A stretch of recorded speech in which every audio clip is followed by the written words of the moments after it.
Competence Center, Energy and Environment at the Delegation of German Industry and Commerce in Nigeria, where I cover topics such as water, renewable energy, energy access, circular economy, waste management, hydrogen, etc. um, if the slides can come up now, I could start, but I could just start from with my phone. Um, the delegation of German industry and commerce in Nigeria is part of the AHK network, which stands for Auslandshandel Kamen. We have over 50,000 members around the world, present in 140 countries, 140 locations in 92 countries around the world, and have been active since 1894. In Nigeria, we've been present in this market for 40 years, and our role is basically to advise German companies and potential investors on the market opportunities, and we promote Nigeria as a business destination to German countries, and we do this mainly by conducting market research, identifying competent business partners for German companies to enter the market with and to grow with. We also do it in a bi-directional manner. So if you're a Nigerian company looking for a German partner, we are the right company to talk to. Our services cover four core areas, but we provide services in whatever business area is available. But we also, we mainly do energy and environment, agribusiness, skills development, and innovation and startups, which mainly refers to the digital economy, where we essentially help Nigerian startups find, German partners, funding, etc. I don't know if you are very familiar with the Siemens deal. That is one of like a pilot, a flagship deal between a German investor and the Nigerian government to improve the power sector. We're very proud of that. Siemens is one of the companies in our network, along with Merck, Festo Didactic, GAE, Cormat, Aperion, 2G Africa, Big Dutchman. Several German companies are in our network. So if we look basically at our activities, at the core of our activities is the business support for market entry and technology transfer. And also in that area, we also organize events, perform market research, do project implementation, and we're also looking at, we also do capacity building. But in the water sector, we don't really have that much yet in the capacity building yet. It's just a new sector for us. We are growing our capacities there.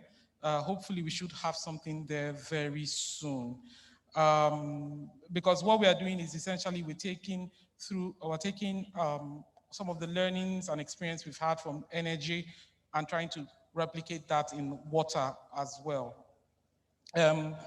We also consult for German companies through a project called Projekt West Africa, funded by the German government. We are advising about 80 German companies on market entry opportunities in Ghana, Ivory Coast, Senegal, and Cameroon. That's an example of how we provide business support to German companies. Okay, so I will not bore you with repeating the statistics because I think that's one of the disadvantages of presenting last. Everybody has said everything before me, so it will make no sense to go over the statistics again. But it is the imperative of water resource management in Lagos State.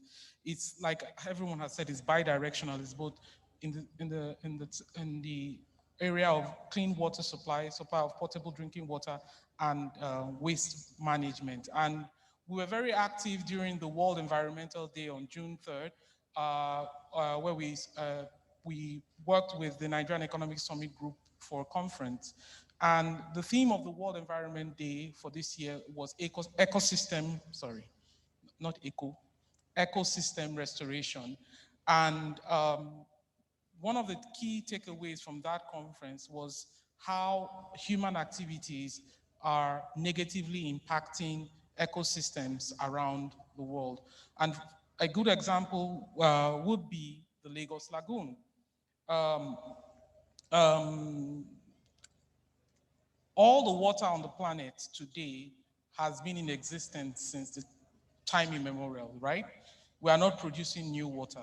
The earth cannot manufacture new water. It can only regenerate water through the water cycle, right? So as the global population continues to grow and urbanization continues to grow, we will continue to lose ecosystems without having a plan for managing our water resources. And the available water for per capita will continue to dwindle. So it creates a challenge for all of us to be able to pay attention to ecosystem restoration and take the issue of water security very seriously. And we believe that the lagoon is very critical to the water security, but it's too polluted for us to use. So we have to take preserving and restoring the lagoon as a very serious topic here within this body and within Lagos State. We need to take preserving and restoring the lagoon because it's critical to the topic of water security and improving water resource management. We believe that that will help us improve water availability for not just for aquaculture, which is one of the key aspects of Lagos State's agriculture policy, but it would also help reduce the disease burden, increase water availability for things like irrigation, and also restore ecosystem biodiversity. Now, this is really the kernel of my presentation, which is what do we think, how do we think, the private sector can play a role in the water sector in Lagos. Before we even go into that, I would like to say that energy provision is actually very critical to the water sector. There's a nexus between energy and water that enables water utilities to perform at their optimum. At the earliest stage of my career, I worked in a company that built a power plant for a water utility, and we saw how that improved the water utilities performance and ability to deliver quality services to its people. So if we want to improve water delivery, we have to take the issue of energy provision very seriously. Now, given that as the basis, what we see is a liberalization of the sector. And I was glad when Mr. Deputy Governor mentioned about off-grid water provision. Now, liberalizing the sector will enable private sector participation in the water sector in Lagos. And it will increase water provision and water availability to, oh, sorry, my slides are on, thank you. I'm way past this, sorry. Way past this. So we believe that it's going to enable small communities, especially rural communities, to get access to clean water. Dr. Muhariwe mentioned that German pumps were very critical to Deng Xiaoping's water strategy for Shanghai and Beijing. Yes, that is true. But the technology has advanced, way beyond that. And right now, there are systems that are powered by renewable energy that can actually provide brackish water treatment, that can actually provide desalination, that can actually provide wastewater treatment. So we believe that that sort of liberalized market where where private sector people can see a niche and deploy technology and deploy solutions for that niche is a way to go. I don't know if everyone here is familiar with the mini-grid sector in Nigeria. The German government was very critical to the setting up of the mini-grid market in Nigeria by providing support, by providing training, capacity building. And right now, I remember in 2015 when the whole mini-grid thing started, there were just to be about 5 pilot projects. And with those 5 pilot projects, it was very difficult initially getting funding in because there was no regulation, there was no law. Investors were not confident that they would, get their money back, right? Fast forward to today, we have close to 30 mini grids. When I mean mini grids now, I mean electricity that is supplied mainly via renewable energy to communities, right? So fast forward to today, we have close to 30 mini grids, and by 2023, Nigeria can even have a target of having 10,000 mini grids by 2023. That was created through laws and regulation. But we believe that those sort of laws and regulation and policies should be based on research and market information. For instance, for the mini grid law to come about, there had to be a research that mapped out all the communities in Nigeria that are unelectrified. And it was on that basis that we could even have a target of 10,000 mini grids across the country. So we need to have laws, we need to have policies, but they need to be backed by research, they need to be backed by information, and the right incentives and business models that will encourage investors to invest in the market and play a role. So with that, we believe that if that exists, we will definitely be able to promote Lagos State as the Lagos State water sector as a viable investment destination to German partners. With that, I would like to say thank you very much.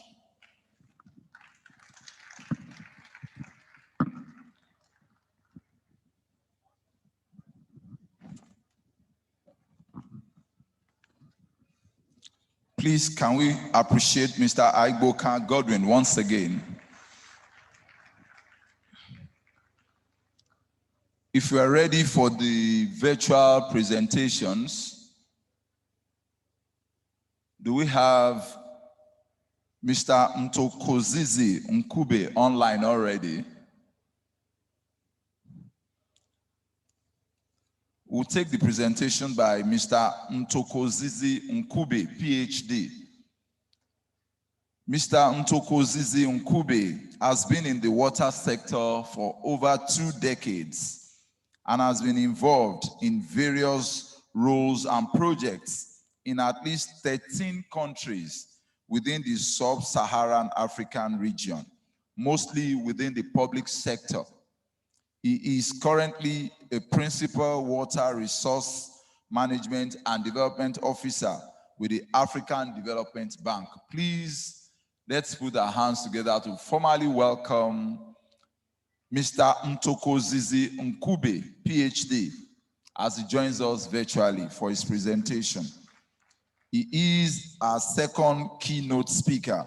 He's speaking on water security and investment opportunities in mega cities, a case of Lagos State.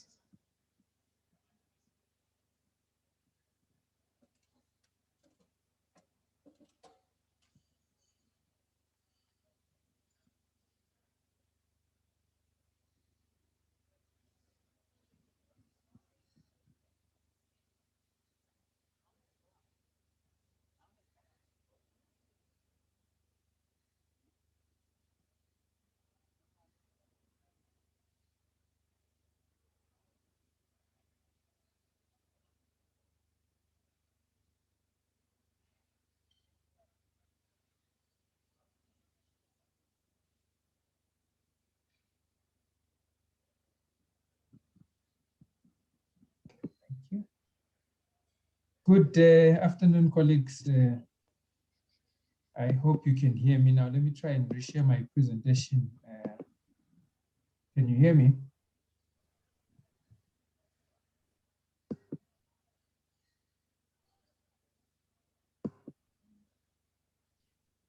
Hello, can someone hear me?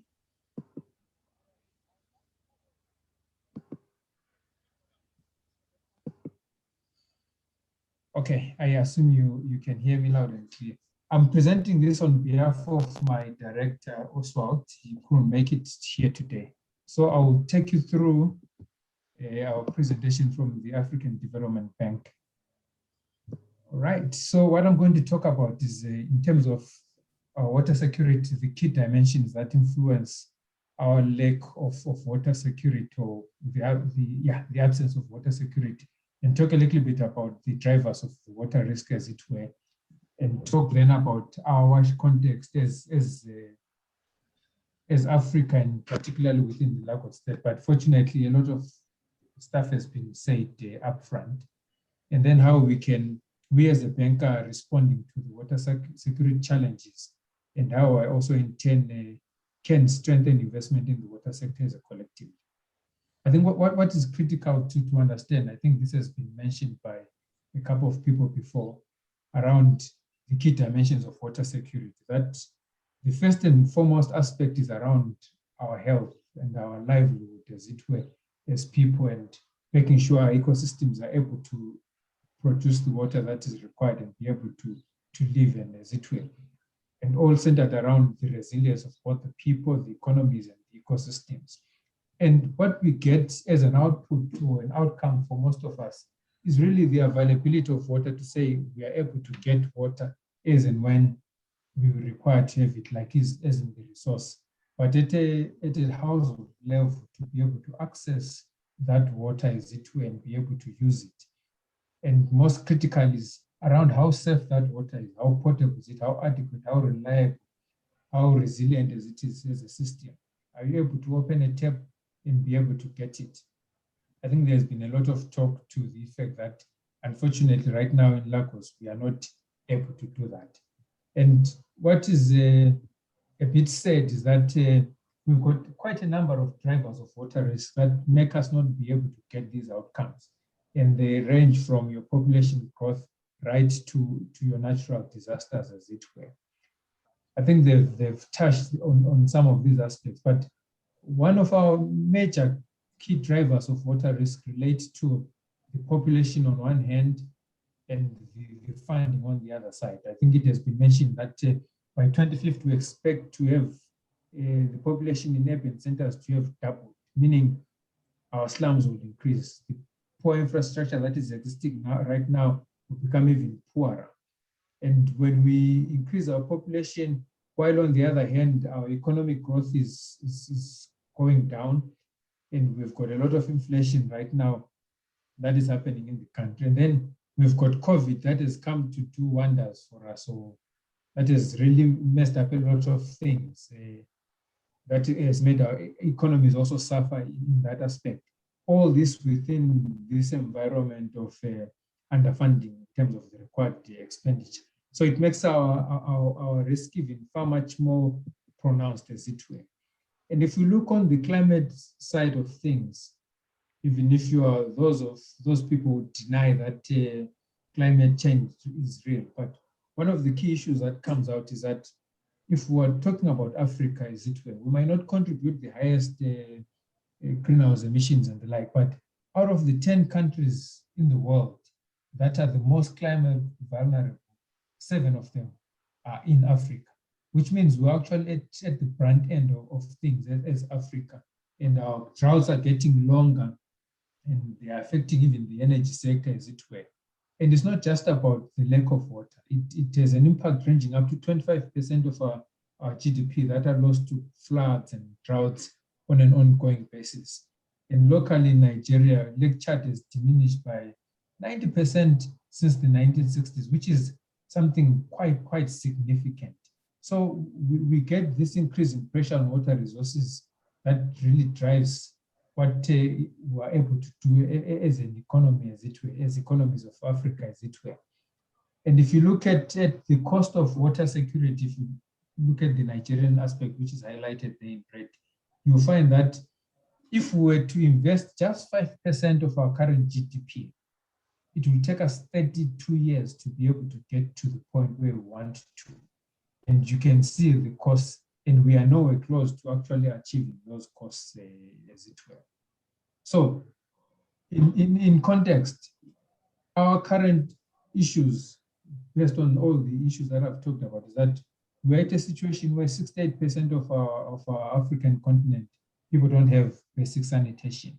And 88% of those people are in rural areas. And over 200 million are still practicing of open defecation to this day. And on the water side, same story, 40% without basic water. and 50% of the disease burden is wash related, meaning 50% of the people that are actually sick right now, you tend to be able to trace it back to water. We can talk about COVID. Hygiene is a key component of reducing that. But on the other hand, we've got poor reliability of the services that are actually there. You are not able to get the water when you want at the right level of quality. And that is even affecting child mortality rates, as it were. Okay. And I was looking at the charts that we're talking, during the conference earlier in the day. And I think this is one of the things that we need to realize. The financing gap within the sector is so huge. This is something that was done by the World Bank, I think, in 2017. If you look at what is required for us just to meet your basic wash by 2030, whether it's drinking water, it's sanitation, it means like we almost have to almost double the resources. But if we want to get to a level where we're actually meeting the targets of safely managed water, and this is about not just access, it's about water being available when we need it at the right level of quality. The jump is quite huge. And the question is, what kind of institution can be able to, for argument's sake, be able to manage finances from 2.5 million or whatever value that is to 26 million on the urban side? It takes a different kind of animal to be able to handle those kind of finances. So we are seeing that the gap is not just about finances. The gap is about even our institutions and how we are able to do things. And on the other side is that we need to do things a little bit different. Like that same study was talking about only 15% of utilities within the developing world being viable. And what it will take for them to be viable, the first one is to move your collection rate and increase it to 100. I think they said Lagos is 30%. If you can just imagine what it will take to move 30% to 100%, it's not a joke in a lot of places. And if then you talk about reducing your non-labor cost by 15%, it's not something that is so simple in a lot of areas. And another requirement is if you're to be able to reduce, I think they mentioned non-revenue water to be in the region of 60%. If you're to reduce it to 25%. So it's not the kind of organizations that we have right now that are able to do these things. So the requirements for us to get to a place where we need to get it are far, far much higher than what we need to do. So those barriers can be boiled down to a few things. Water business it's a capital intensive business. You need large amounts of money upfront. And not only because of that, but because of how everything is done. You don't have a lot of projects that are ready for financing, even if you wanted to. They are not designs that are ready sitting there for people to implement projects. There is no work done to be able to implement. So for you to actually look for the additional funding, you have a lot more work to be able to do that. And then there are a lot of emerging trends that are making things a little bit difficult. Right now, it might not be the case in a number of African countries, but the fact is there is a push towards decentralized infrastructure. And the question is, are we able to even to do that if we can't organize monies and everything that we're doing for the status quo to start talking about emerging trends, as it were? And I think this has been covered. Our major issue relates to the kind of institutions that we have and the governance barriers, as it were. And this makes it very difficult for anyone to do anything in the sector, whether the current institutions or for your private sector to come in and play. And I'm not talking about privatization. It's a whole different thing. But to say, even in the current institutions, we've got administrative gaps where water cuts across administrative boundaries. It doesn't care about our states. It doesn't care about whatever organizations that we put. It cuts across, and we need to manage it as a resource, as it were. Even from an institutional gap side of things, you find that things that are related to water, people are talking about stormwater. At times it's a different organization that manages stormwater. If you talk about wastewater, at times it's a different organization that does that, but it's all within the water value chain, as it were. And lastly, one of the most important things around governance is the accountability gap. We don't have that much transparency, integrity, and inclusiveness, efficiency. And in cases where we do have bodies and regulators, enforcement is a problem. With corruption being endemic and high levels of patronage, this makes it difficult to be able to do much. So what have we done as a bank in responding to all these issues that I'm talking about? We've recently approved a water policy that really is focusing on three main things: around managing the water resource, around developing the resource, and building the resilience around both managing the resource and developing the resource. And our work is really centered on two items: around water for development and sanitation, where we actually do infrastructure and do water sector governance issues and having strategic partnership to ensure that we have actually water for development and sanitation. And then secondly, to look at water for food and water for energy, around livelihoods, your agriculture, water for energy is your hydropower schemes and things like that. And this is across a lot of cross-cutting issues and enablers, looking at climate change or environmental issues, gender and youth, and also a private sector participation. And this is very important. As I mentioned, there's a huge gap around financing. The public sector alone does not have adequate money to do the work that needs to be done. And we realize that we need to be partnering to be able to do those particular things. So our pillars are around 4 in terms of the policy.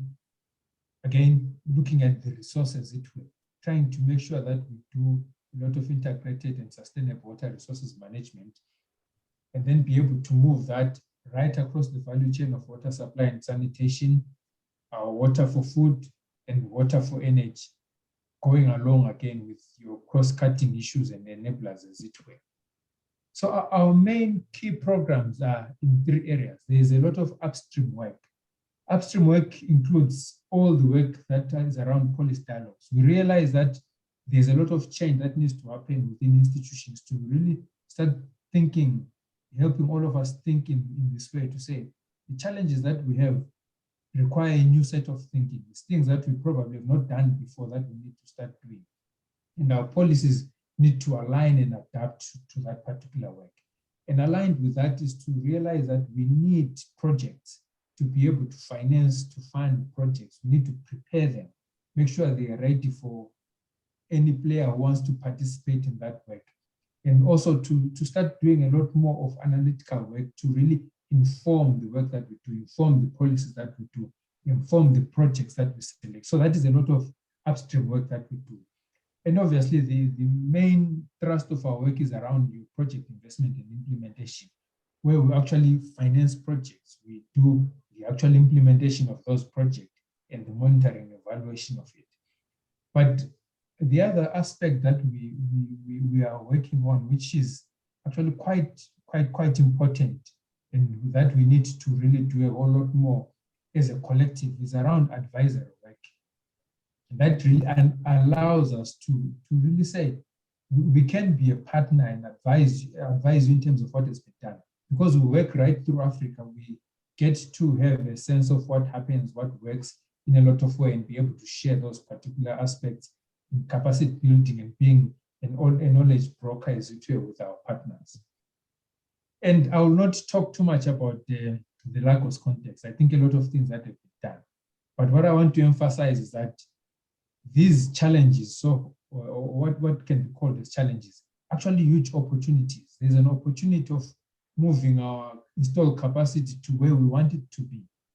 And there's an opportunity of moving this water that is said to be unaccounted for, to start accounting for it, as it were, and to be able to move more. But I want to stress the last part where that talks to the requirements in terms of funding, that there is a huge gap that is there. And it's a huge opportunity for us to start thinking about what is it that we can do to move to the next frontier. So this frontier requires us to do things in a slightly different way. And our approach, and our view rather, is that first and foremost, what we need at the foundational level is your water sector governance. And on top of it, You can then start talking about your alternative finance and innovation, and in particular, wastewater as a resource in the circular economy. I'll go into this quickly. I see time is running out, but I'll try and move very quickly. We've talked about water sector governance. There's nothing we can do without the sector governance in the right place when we've got capable institutions that are effective, that are efficient, and there's a lot of trust and engagement with all stakeholders. Without this, we really cannot be able to do much. Everything hinges on improved governance. If we're not able to do that, we will really be in serious problems. Okay, I see I've got a message here about time. Let me go to the wastewater resource to close this. I think one of the things that we need to realize about wastewater is that without dealing with the wastewater issue, potable water is always at risk. So we really need to shift our mind and realize that with only 6% of wastewater being treated, we've got an opportunity of 94%. And this is a key issue that we can work together to be able to sort out. And also alternative financing. We really need to get to a place where we're able to do more with the little resources that we have and to be able to do everything that we need to do. Yes, I will do this in 3 minutes. Thank you. Thank you for the time. So we as a bank, we are working on a results-based financing approach that will enable us to really stop talking about, engineers like talking about 10 meters of pipeline, so much diameters and things like that, but to start talking about the results, so you're able to fund and finance based on on the output that is there, like your performance-based contracts and things like that. And to be able to, to conclude, simple is to say, we've got many challenges, but these challenges are opportunities for us. If we're able to come together around the table, there's really no shortage of resources, whether it's financial or otherwise, skills and people and things like that. If we're able to come together as a collective, we can do a whole lot more. And starting with governance, Africa can do a whole lot more. And there's a lot of different interventions that can be done to strengthen our water security in different cities. And we want to say to Lagos State that the bank is a trusted partner that can be able to walk the journey with you, and it's got different partnerships in place to be able to transcend all these challenges that we have and to get us to a place where we are resilient and in a better place. Thank you so much for your time.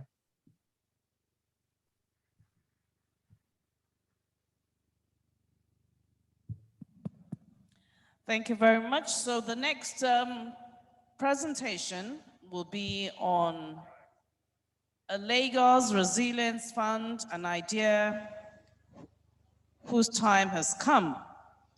And this will be done by the Development France Policy Researcher and Advocacy Specialist. Ladies and gentlemen, please welcome Mr. John Gareth.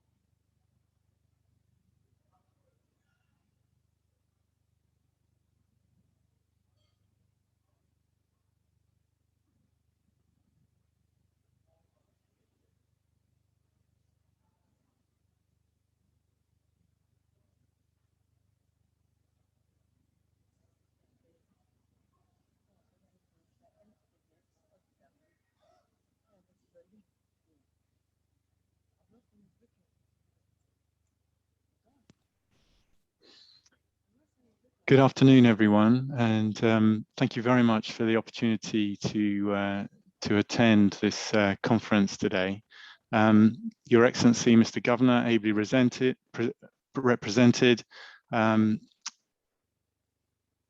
members of the State Executive Council, members of the House of Assembly, honourable commissioners, distinguished guests, all protocol observed. Thank you very much for this opportunity. What I'd like to do is just to share with you a few slides on the situation in Lagos, but also to share with you the proposal of a resilience fund, and so that's what I'd like to do today.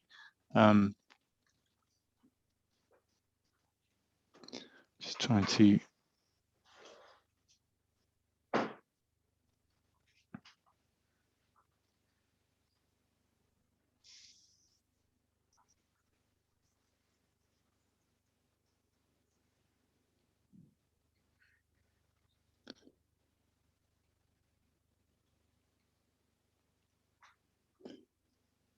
I wonder, the slides don't seem to be moving. I wonder if I could switch back to, I wonder if you could manage them at the conference, please.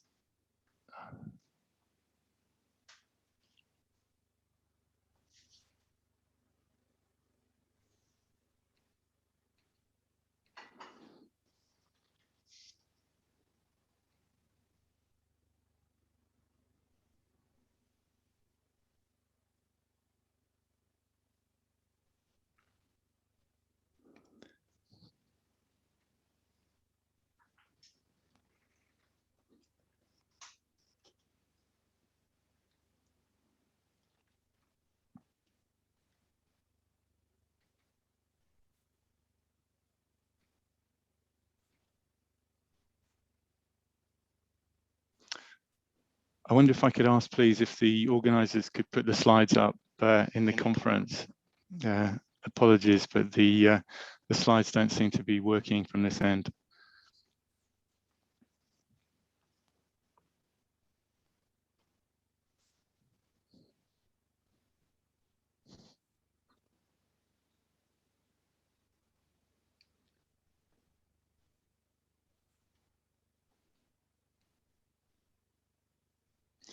So let me go through in any case, but if you're able to put the slides up, that will be appreciated. So in terms of the overall situation in Lagos, as we've thank you. So if we could just move to the first slide, please. Thank you. So as we've heard today, Lagos as a megacity is home to over 20 million people. It's undergoing rapid population growth and has very high population density. And perhaps a couple of things just to highlight is the very high percentage of people living in informal settlements, so 70%, and also almost 50% of people living below the poverty line. But Lagos remains the economic, financial, and commercial center of Nigeria. It's a crucially important economy, not just for the state, but for Nigeria as a whole and for the whole of West Africa. Indeed, the whole of sub-Saharan Africa. And so water security is an issue which goes well beyond the borders of Lagos state. Next slide, please.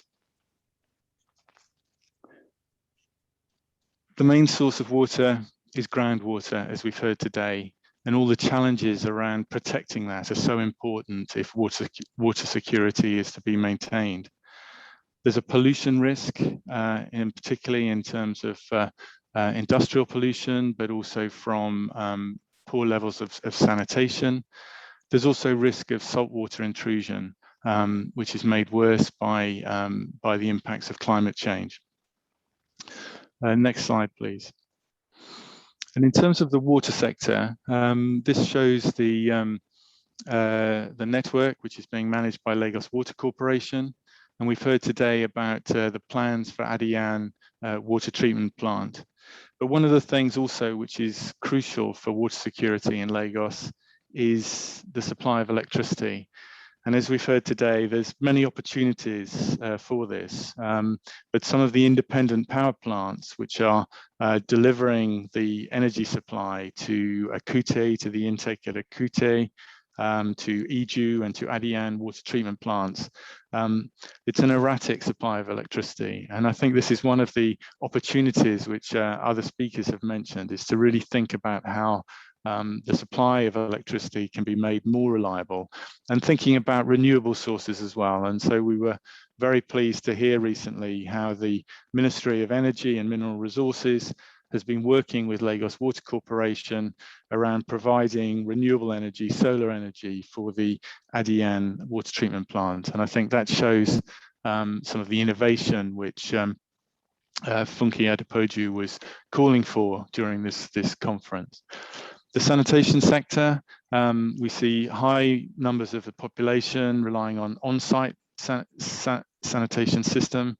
This brings questions around the standards of construction and can contribute to the pollution of the groundwater, particularly given the fact that the fecal sludge management services are limited. In terms of the treatment plants, if we could go to the next slide, please.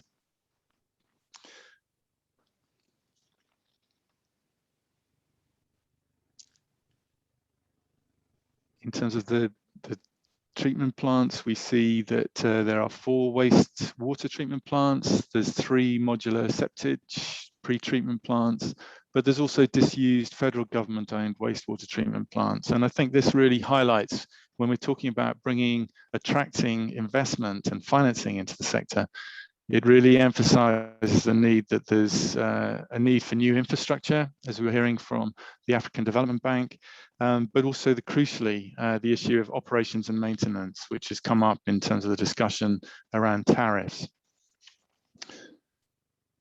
There's also additional challenges in terms of flooding and erosion and climate change, as well as institutional responsibilities around funding and the need for capacity, for building up capacity. So if we can go to the next slide, please, in terms of the proposal, or at least the funding measure. So if we can go to the next slide, please. So here we're seeing, these are the different funding and financing sources, 3 T's, they're often called: tariffs, transfers, and taxes. And all of those are important, not just for funding services, but also for potentially repaying financing which has been borrowed. And as we were hearing from the Deputy Governor this morning, the opportunities for the water sector are there also for some of the bonds which have been issued. And I understand that the new bond is likely to be issued, 125 billion naira. Some of that could be available for infrastructure in the water sector, and I think can therefore help strengthen the water security. But there's an additional idea which I'd like to introduce, and if you could go to the next slide, please. As we've heard from today, water security is in the interest of all Lagosians, and that includes the public sector, the private sector, civil society. And the proposal really is to bring together the key actors in a spirit of partnership to help fund the common interest of water security. The proposal is for a resilience fund, and this would support the investment in water security and resilience to climate change. So if you could go to the next slide, please. So this gives just an idea of how it might work. The critical thing about a resilience fund is that it could unite the public, the private sectors, and civil society. It can address water security issues. It can address watershed management. And in the case of Lagos, this would be looking at the Ogun River, would be looking at Owo River, thinking about Lagos Lagoon, as we were hearing from the previous speaker, as well as managing the risks from storm surges and flooding from the Atlantic Ocean. Go to the next slide, please. A Lagos Resilience Fund could align with the Lagos Resilience Strategy and urban development plans. It could potentially draw funds from the public sector and from the private sector and civil society. So it could be led by the government, Lagos State, but also potentially could attract funds from cooperating partners and some of the corporate sectors that we know of attending today. The governance structure could be designed by these key stakeholders, but with Lagos State holding the key role. And potentially it could have a 10-year horizon to supplement Lagos State budgets and help deliver Sustainable Development Goal 6, as well as has helped fund the National Action Plan for the revitalization of Nigeria's water supply, sanitation and hygiene sector. Ultimately, it could fund infrastructure, which is to build in climate resilience for existing infrastructure, but it could also support operations and maintenance, which we know is so important. Resilience funds along these lines, or water funds, exist in other cities. There are examples in Africa, in Nairobi, and also in Cape Town. It's an approach which has also been adopted in some of the major cities and countries in Latin America, particularly in Brazil and Mexico. And one of the organizations which has promoted these is the Nature Conservancy. And so an organization which very much is on managing water resources so that they are available and protected for all. But the question I'd like to put before you today is this an opportunity for Lagos as a megacity and a center of excellence? And perhaps that's something to reflect on. And the final comment that I'd like to make is that I think Lagos is really served by excellent civil servants. Many of them are here today from the MDAs, the Lagos Water Corporation, the Lagos Wastewater Management Office, the Ministry of the Environment and Water Resources. I think the governor has also shown how committed he is to the issue of water and water resources. This is very much linked to, as we were hearing this morning from the deputy governor, to the themes agenda and the environment pillar of that. And I think the governor has shown this in terms of creating, so the Ministry of the Environment and Water Resources, the focus on water resources, I think was a new step for Lagos. And I would also ask the question in terms of strengthening the institutions which are delivering water security for the megacity, is it worth taking one more step and actually creating a separate ministry altogether which would focus on water resources, water, sanitation and hygiene. So a couple of ideas to share with you today at this very important and timely conference. The idea of a resilience fund and also the idea of an institutional strengthening, building on the excellent civil service that you have in Lagos, which I know can find the solutions necessary to deliver water security over the coming decade. Thank you very much for your attention. Thank you very much. The last presentation for this session will be on enhancing water security in Lagos through urban planning and infrastructure.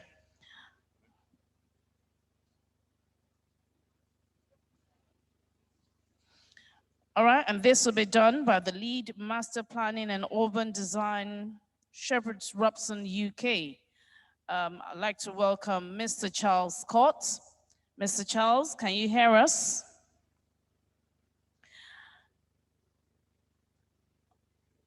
Mr. Charles, if you're there, we'll appreciate if you can summarize your presentation, and the papers will be distributed to the members of the conference.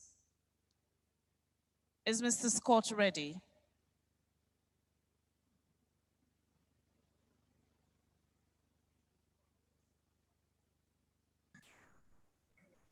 Hi, good afternoon. I hope you can hear me. Okay, the organizers have just unmuted me, so very much appreciated, and thank you.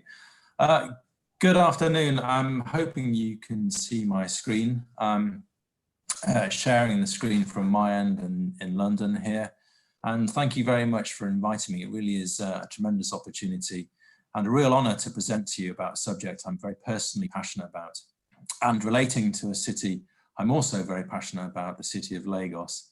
It's a city I've visited a few times, and it's a city I've grown to love over the past few years. I'm actually quite saddened not to be there in person. My name is Charles Scott. I'm an architect and an urbanist. I'm also an associate partner at Shepherds Robson, who are a UK-based architecture practice. And as a practice, we've worked in Nigeria, a number of projects, both in Lagos and in Minna. I'm going to talk to you today about a project we've been working on for many years called Spatial Planning for Sanitation and Water. Its aim is to analyse challenges faced by many cities associated with lack of basic urban infrastructure, particularly water, sanitation, drainage, flooding, and it really exacerbated by the rapid urbanisation, population growth, unplanned development, and in particular, climate change. The project's outcomes include an overarching solutions to inform planning and investment decisions in each of the cities and support the local authorities critically in developing water and sanitation infrastructure for all the population. This project's been led by WaterAid, who, as I'm sure you all understand, is an international NGO specialising in the water sector. And as architects and urbanists, we are being supported by a company called Mott MacDonald, who are a multidisciplinary engineering consultancy. The project is focused around 4 cities in Africa: Maputo, Lusaka, and Kinshasa, and of course Lagos. And as part of the analysis includes a review of existing and previous plans to ensure our proposals were in alignment. The project outputs are contained in 4 reports, 1 for each city. And as part of the project, we visited all the cities on multiple occasions, held workshops, meetings with key stakeholders, and visited the areas affected in each of the cities involved. We started the project by thinking about 3 issues: water, sanitation, and drainage. But of course, as you move through those issues, it quickly becomes apparent that each of these issues triggers a multitude of further issues and considerations. Good sanitation requires a water supply. Water supply requires pumping. Pumping requires electricity. Electricity requires good maintenance. Maintenance requires funding and training. Training requires education. Education requires schools and colleges and empowerment. To get the school you need to get transportation. To stay in school, particularly for girls, you require sanitation, and so it goes round. And so what we find is that the issues are very much interrelated, and we believe can't be solved without an integrated and holistic approach. So this is the approach we've taken for our study into Lagos. You'll recognise on this slide the model city plans. Although they are work of different authors, they show the main pieces of infrastructure and land use. And on this slide, we've synthesised them together to combine them and to cover the whole of the city region. What we've then done is overlaid other citywide infrastructure plans like the Lagos State Water Supply Master Plan, you can see here, which looks at the city as a whole, and in this case covers the years from 2010 to 2020, and actually looking at increasing the water supply to meet demand of over 700 million gallons per day, figures which you will have seen in this morning's presentations. 2 of the projects shown on this slide. So why is an overarching master plan required? Well, one of the issues really that we'll all understand here is we need to address the issues of Lagos's rapid urban expansion from 1984 to 2001 to 2015. The wider Lagos conurbation is said by some to be Africa's most populous city. And it's between 21 and 26 million inhabitants, depending on who you ask and where you include. Or to think of it another way, it's about 10% of the national population. And this population is expected to reach 90 million people in the next 3 generations. So think about it. When our children become grandparents, the population of Lagos will be closer to 90 million people. I think that's an extraordinary number of people to be contained in one city. With the rapid urbanization comes an increase in demand and resources. And now see that the water demand for Lagos is around 720 million gallons a day. We think that a lot of these losses, however, are due to non-revenue water, and that could be as high as 60 to 80%. An erratic supply of electricity affects productivity for the water treatment plants, and this is coupled with saline intrusion of the aquifer and a reduction in the overall capacity. Having analysed the issues on our project, our recommendations are to rehabilitate the current infrastructure, adopt the proposals from previous initiatives, and probably most importantly, plan additional infrastructure in a comprehensive and holistic way. The diagram you can see here on this slide sets out indicative locations for new infrastructure covering the whole of Lagos. The proposals for water supply are also integrated with our proposals for sanitation. As a reminder of these issues we're facing, the population of Lagos relies on on-site facilities, pit latrines, septic tanks, with very poor collection services for 1/3 of the city, which in turn pollute the aquifer and water supply. Again, we see how all these issues are beginning to come interrelated. Our report that we've produced highlights 4 approaches: empty and transport and treat on-site waste, rehabilitate the existing infrastructure, adopt into infrastructure as set out in previous reports, which have been done by others, ensuring an integrated and coordinated approach is taken. We propose additional citywide infrastructure, particularly future-proofing in areas where the city is expected to expand. I want to quickly mention our strategy for addressing flooding, another critical issue within the city. Our report highlights the importance of conservation of natural coastal areas in particular. Protection of the coastline from flooding and rising sea levels is a key issue when it comes to conservation. I want to look at infrastructure such as maybe tidal barrages and flood reduction canals, but also very simple initiatives such as cleaning the existing drainage channels which exist within the city. This needs to be delivered in phases, we think. These far-reaching proposals will need to be phased across the city. And so these slides could be phased, these initiatives could be phased as shown on these slides.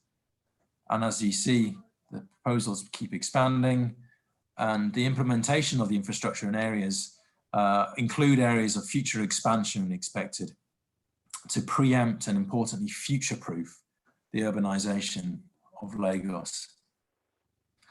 It's easier to implement infrastructure where development is taking place and prior to development, most critically.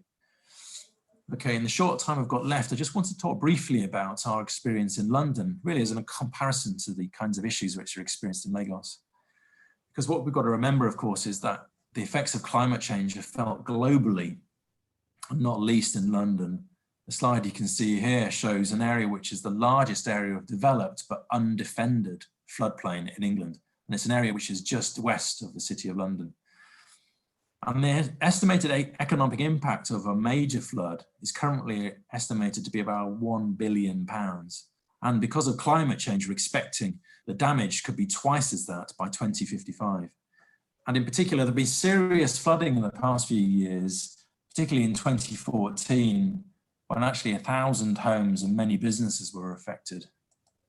So some of the initiatives that have been happening to address this issue, and this one in particular is called the River Thames Scheme, which was developed as a long-term sustainable plan to deal with the flooding risk. What it does is it considers new flooding channels built in 2 sections and it increases the capacity of 3 weirs associated with the River Thames in this location. And these measures will better protect 11,000 homes and 1,600 businesses in this area. And this is also in addition to reducing flood risks by other measures. But we think that the measures don't just reduce flood risk, they actually have other benefits in terms of improving the local economy, enhancing social and environmental issues, and also creating new green spaces which address recreational activities such as fishing, boating, and cycling. Now, in terms of addressing sanitation requirements in London, there was an initial project, and this is a little bit of a history lesson. There was an initial project done back in the 1860s in London. And this was in reaction to a horrible pollution of the Thames, which was called the Great Stink. And the city suffered from significant cholera outbreaks in the 1830s, 1840s, and the 1850s, which claimed in a total around 30,000 lives. And so in 1858, the government passed legislation which created the Metropolitan Board of Works. And they were actually then held responsible for the state of the Thames and the quality of the water. And this very helpfully, they were also given the ability to borrow large quantities of money. And even more importantly, they could tax households for the use of the new infrastructure. And these were powers that hadn't previously been available to the utility company. So this then led in turn to appointing an engineer called Joseph Bazalgette. You can see him in the slide at the back there with his top hat. And at the time, the population was 2 million people within London, but Bazalgette had the idea and the foresight to build a sewer system for a population of 4 million people. That's twice the existing population. So very importantly, once again, we use the word future-proofing. And that's what he did to ensure that this infrastructure was going to be relevant for the next 100 or 150 years. So he oversaw a creation of a magnificent 1,100-mile network of sewers that comprised of more than 3 million bricks. So from a population of 2 million in the 1850s to today's population of London, which is probably closer to around 9 million people. And as you can expect, the 150-year-old sewer system can't cope anymore. And the effects of that is that millions of tons of sewage, raw sewage, spills untreated into the River Thames each year. So a major new solution is currently being built. This new solution is officially known as a Thames Tideway Tunnel, but many Londoners call it the Super Sewer. It's mainly located underneath the Thames. And what it does is it intercepts those nasty spills and cleans up our river for the good of the city, its wildlife, and of course, Londoners.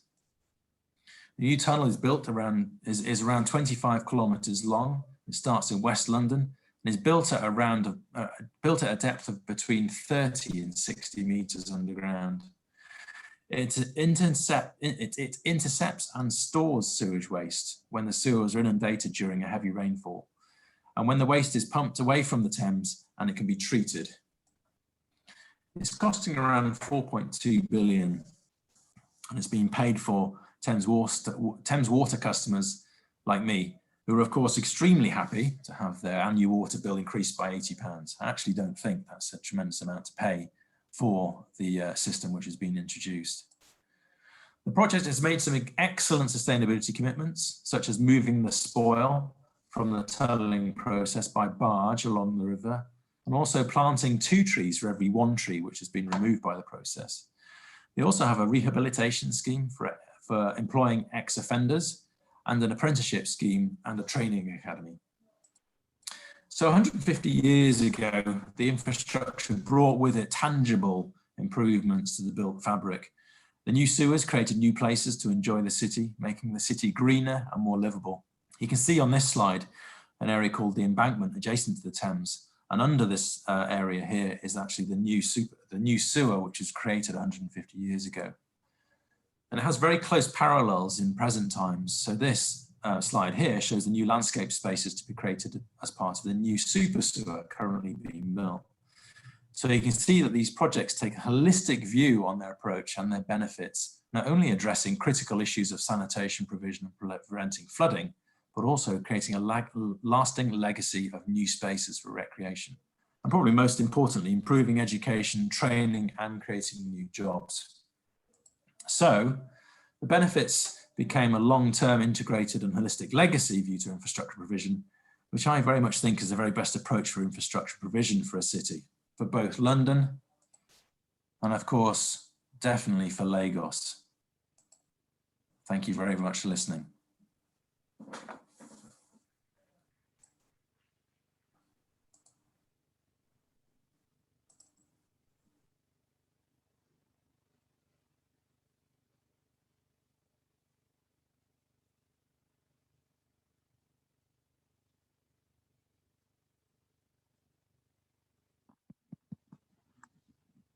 Distinguished ladies and gentlemen, that's the end of the first session, the presentation on urban water supply and water utility financing.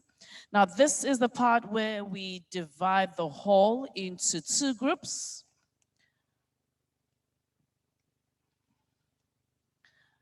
The first group will discuss urban water supply, while the second group would discuss water utility financing. Group A will stay here. Group B will go to the other hall. I hope I'm clear.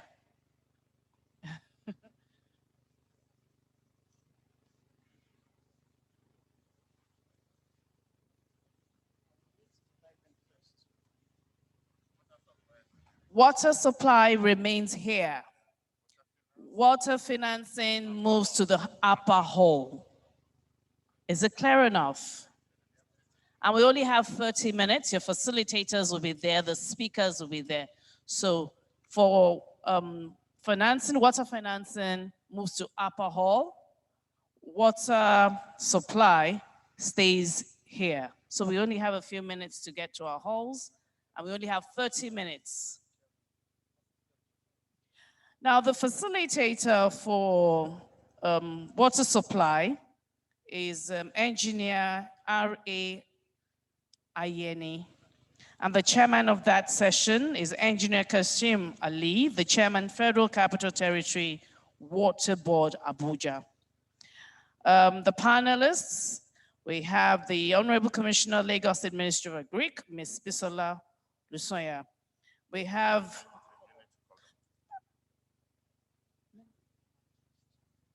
Then we have Mrs. Toke Benson Awuyinka, Special Advisor, Lagos State Ministry of Housing. Mrs. Bola Jidada, Honorable Commissioner for Women Affairs and Poverty Alleviation. Engineer Mumino Badmus, the Group Managing Director, CEO, Lagos Water Corporation. And Engineer Sani Anibiri, Principal Consultant, Daptor Technology Services Limited. That is for water supply. Now, for water utility financing, we have the facilitator, Engineer Onyari. The session chairman will be Dr. Nicholas Igwe, the National Coordinator, Organized Private Sector in Water, Sanitation, and Hygiene. The panelists will be Mr. Agboko Godwin, Mr. Wole Afolabi, and Engineer Olaleri Udushote. Distinguished ladies and gentlemen, please can we move to our respective halls? Financing moves to Upper Hall. Water supply stays here. We only have a few minutes to organize ourselves, please. At this point in time, for water supply, I'd like to call our facilitator upstage so that our panelists can also join. The facilitator for the water supply, once again, distinguished ladies and gentlemen, is Engineer R.A. Ayeni. Engineer R.A. Ayeni, please come up stage. Thank you very much.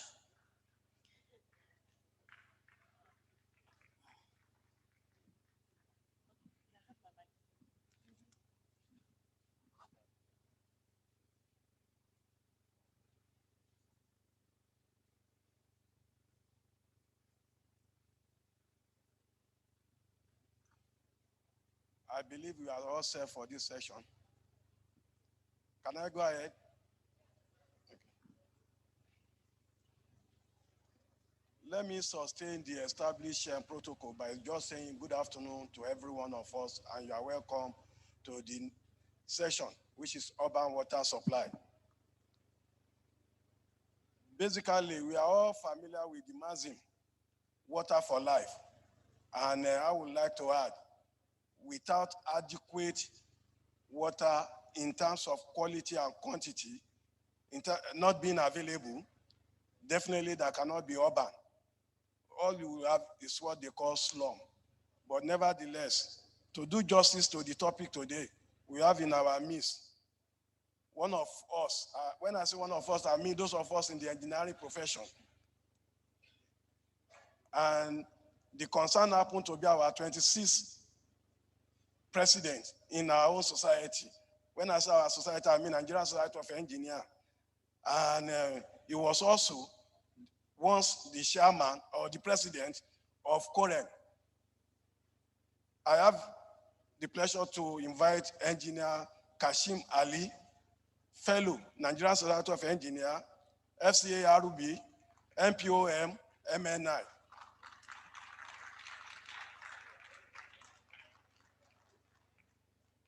You're welcome. You can see the first chair. To further do justice to the topic under discourse, we have among us the panelists. And I have the pleasure of inviting Miss Bisola Olusoya, the Honorable Commissioner, Lagos State Ministry of Agriculture. She will be talking about water demand for agricultural purpose in urban environment.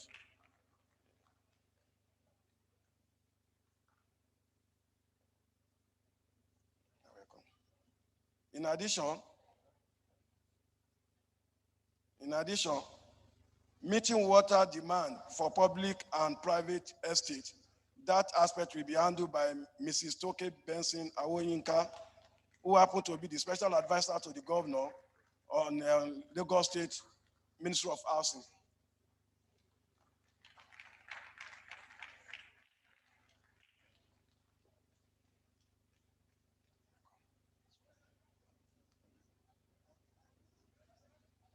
To handle the aspect of water challenges for women and children, we have in our midst, and I have the pleasure of inviting her as well, Mrs. Bolaji Dada, the Honorable Commissioner for Women Affairs and Poverty Alleviation, WAPA.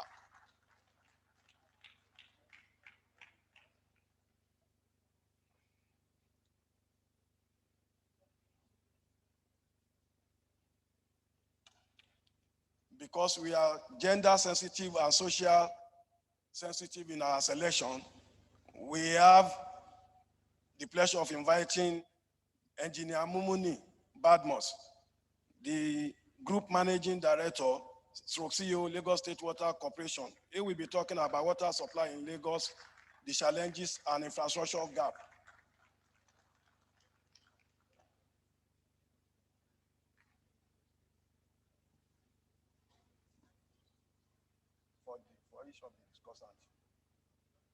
For each of the discussants.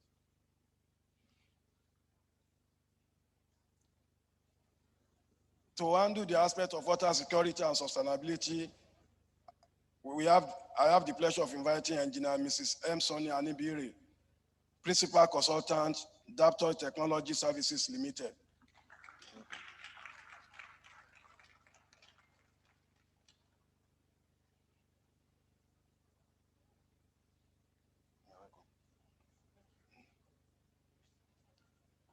The timeline given for the discussion is just 30 minutes. So I will be handing over the microphone to the chairman to steer the session. Mr. Chairman, sir. Well, the time is so short, so I'm not going to speak. But only thing I'll tell you, Lagosians, the problem of water supply in Lagos State is local. You have the capacity to solve the problems yourself, believe you me. I've gone through this a bit before. I've been the chief executive of a water corporation about 15 years ago. When I got there, it was bankrupt. I left after 2 years. They were in high liquidity. I left over ₦1 billion after 2 years as surplus funds in their account. So you can do it. All the stories of impossibility that anybody will tell you, don't accept. Look inward within your staff and do it. So I'm not going to talk more than that. So I'll go ahead straight away to call on the first speaker, who is Bisola Olusoyan, to speak on water demand for agricultural purposes in urban environment. Good afternoon, everybody.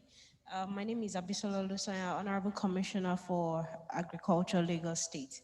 With regards to water demand for agricultural purposes, we know that agriculture is the largest user of water outside of industrial purposes. But with regards to water use for agriculture, it is very much dependent on the quality of the water with regards to sedimentation deposits, as well as the chemical composition of the water. For Lagos State, being the city of aquatic splendor, surrounded by water bodies, over 22% of the landmass surrounded by water bodies, it's a bit of a disparity to say that we have water challenges, particularly in the agricultural sector, where Lagos State has the competitive and comparative advantage with regards to fisheries. One would assume that we shouldn't have water challenges, but we do have water challenges. Lagos, for instance, requires over 400,000 metric tons of fish on an annual basis. We are able to produce only 174,000 tons, meaning there's a huge deficit. What ends up happening is you have more smallholder farmers wanting to get into aquaculture, which is setting up of fish ponds, maybe behind their houses, or setting up in fish farm estates. This rather shouldn't be the case. We should actually have more people wanting to do cage and pen culture farming, meaning the water bodies we have around us, the lagoons, the rivers. We should have more cage and pen construction on these water bodies, such that the fish are somewhat in their natural habitat, and then the requirement for water is much less than what we see when people are setting up businesses in aquaculture farming and requiring water, which is definitely not as available as we would like it.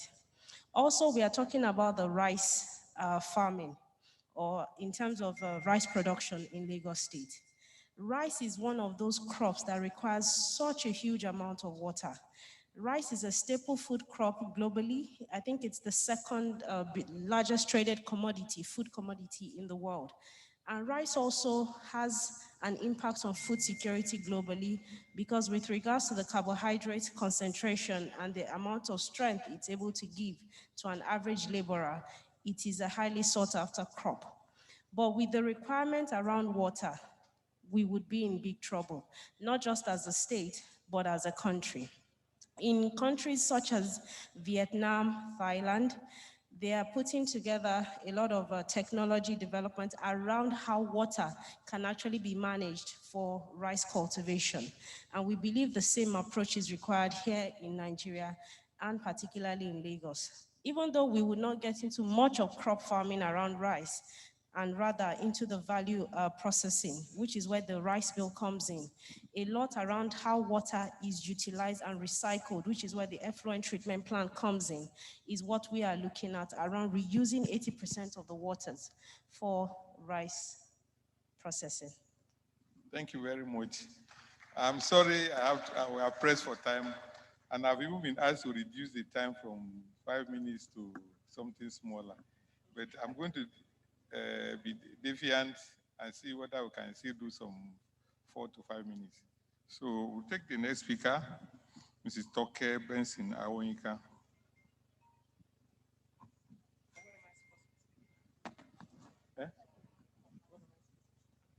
Oh, sorry. You are speaking to meeting water demand for public and private estates. Yeah, so it's good. Good afternoon, everybody. My name is Toke Benson Awonyika. I'm the special advisor on housing. Water supply is a very strategic one for us in the Ministry of Housing. We've been saddled with a lot of pressure and a lot of responsibility in having to provide water to our estates. So we have an agency called LASRIRA, who is also overlooking private developments and real estate in Lagos State. And most of the issues we've had around maintenance and management is water supply and how best we can connect them to the existing water treatment plants we are providing and that which the Lagos State government has put in place.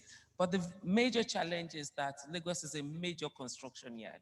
We have houses coming up on a daily basis. We do not have the facilities or the infrastructure to meet up with the demands to water in Lagos.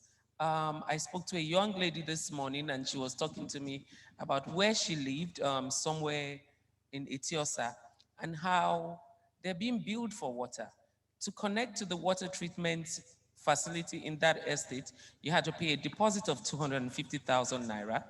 The houses are metered and you have to pay that bill every month to get water. And I keep wondering what is stopping Lagos State government from doing exactly what private developers are doing. So you go to private estates, everything is working.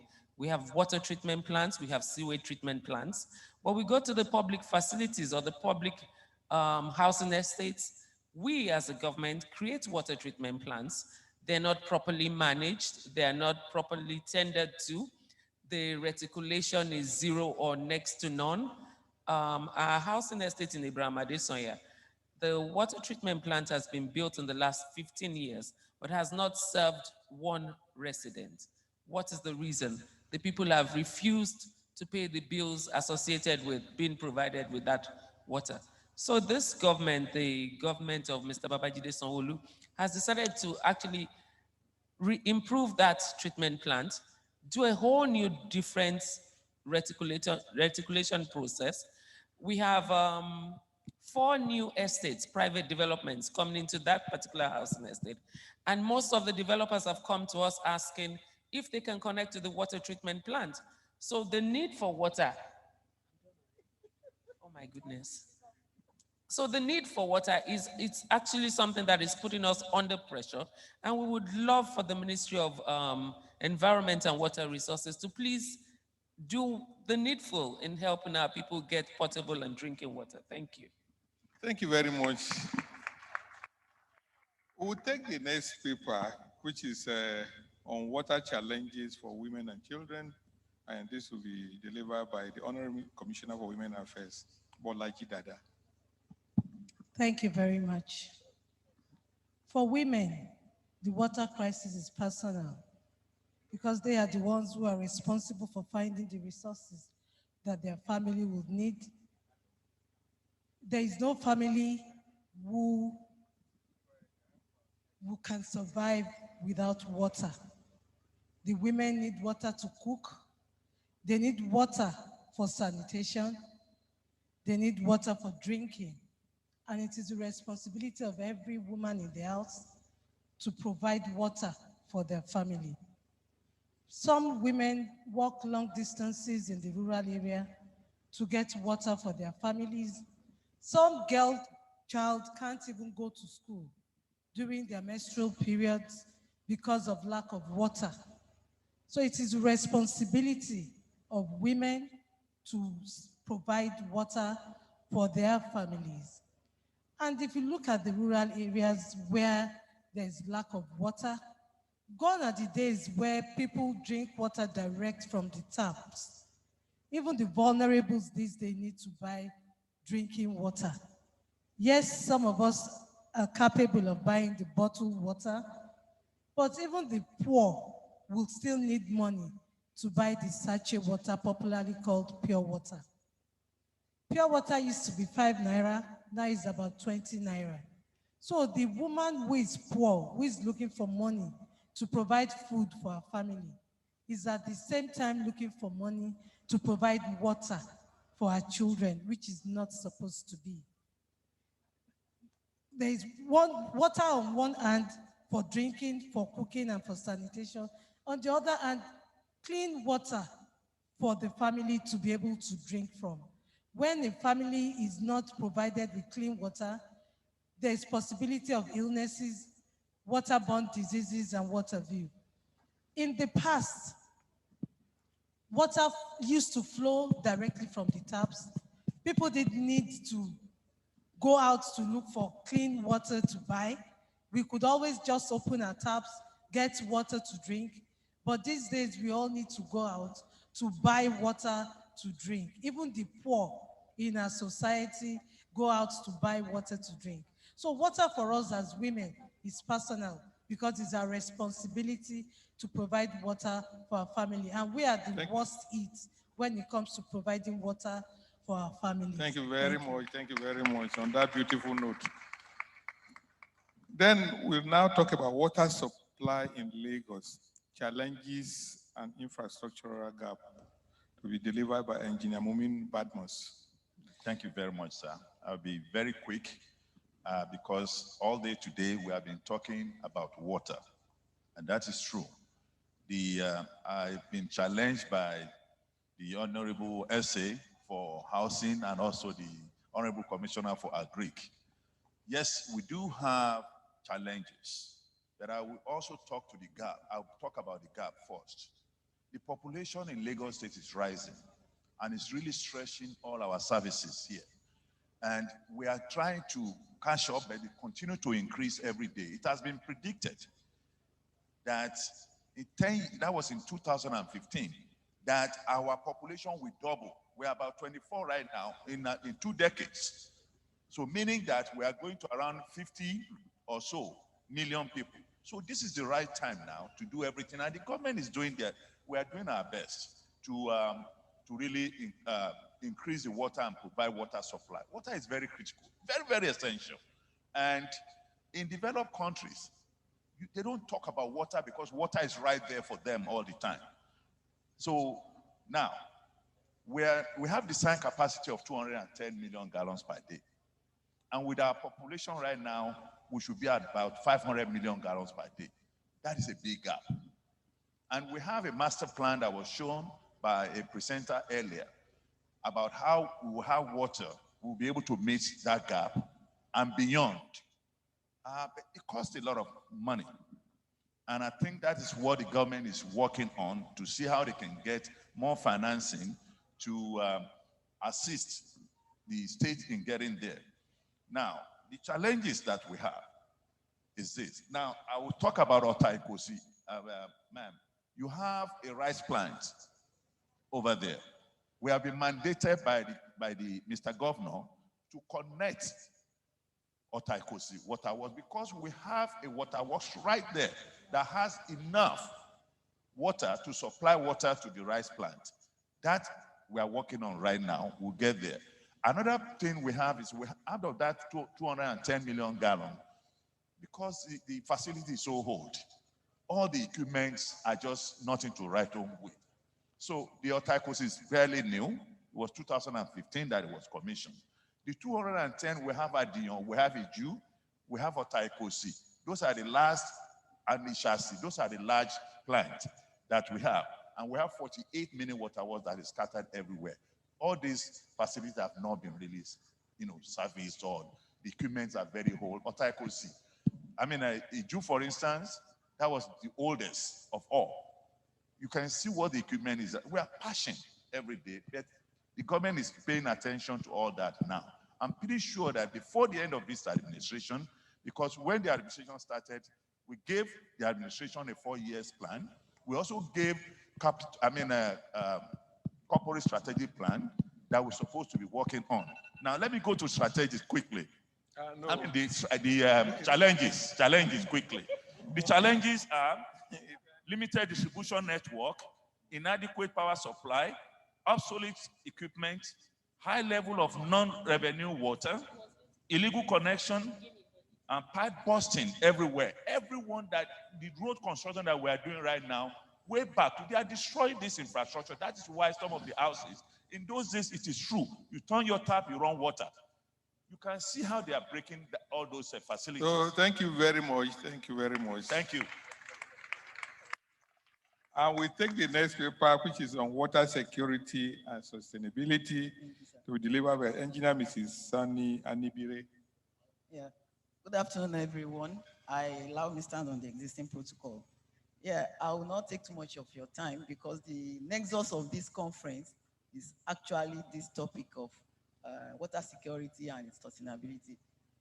We have heard a lot about water security. I will not want to bore you again with saying anything on water security. But when it comes to sustainability, I'll just make it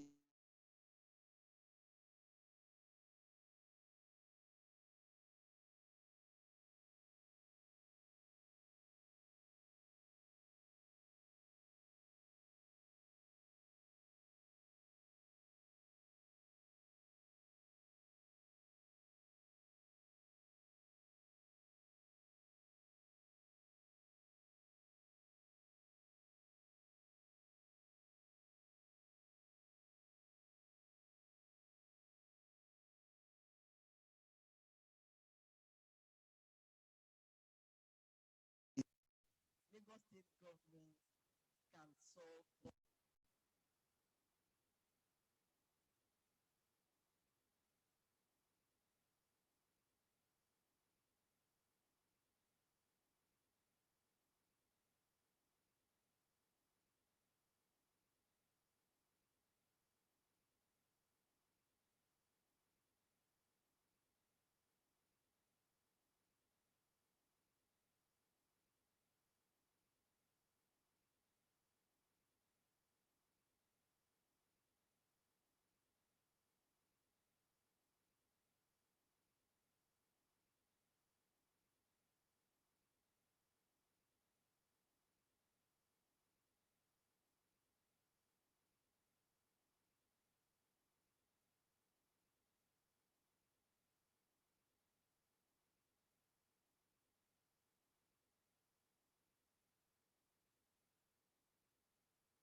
A big thank you to the chairman, moderator of the session, Engineer Kashim Ali. Another big thank you to the Honorable Commissioner, Lagos State Ministry of Agriculture, Ms. Bisola Olusoya. Special Advisor, Lagos State Ministry of Housing, Mrs. Toke Benson Awinka. The Honorable Commissioner for Women Affairs and Poverty Alleviation, Mrs. Bolaji Dada. Big thank you to Group Managing Director, CEO, Lagos Water Corporation, Engineer Mumino Badmos, and of course, the Principal Consultant, Deptoy Technology Services, Engineer Mrs. Sani Anibiri. Thank you very much, and of course, the facilitator for these session, Engineer Ayeni. Thank you very much. In another few minutes, members of the water financing will join us, and then there will be another set of paper presentation. Thank you very much. Just give us a few minutes while the other group joins us in the hall.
If you want to wash, now what are you going to?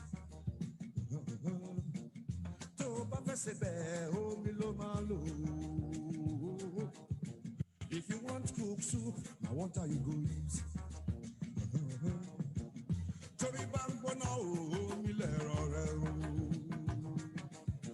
If your head is hot, now what are you cool on?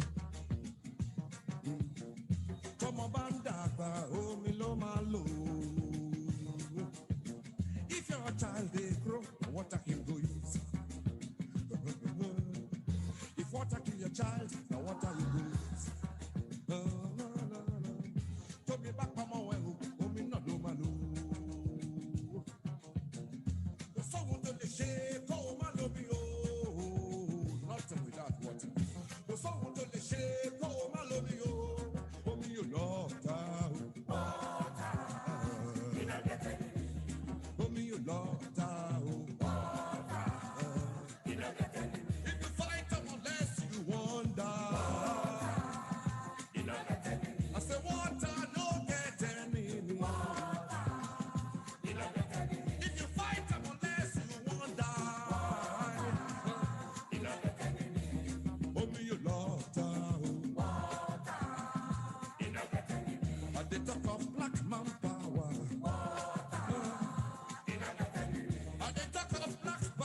I say, water no get enemy.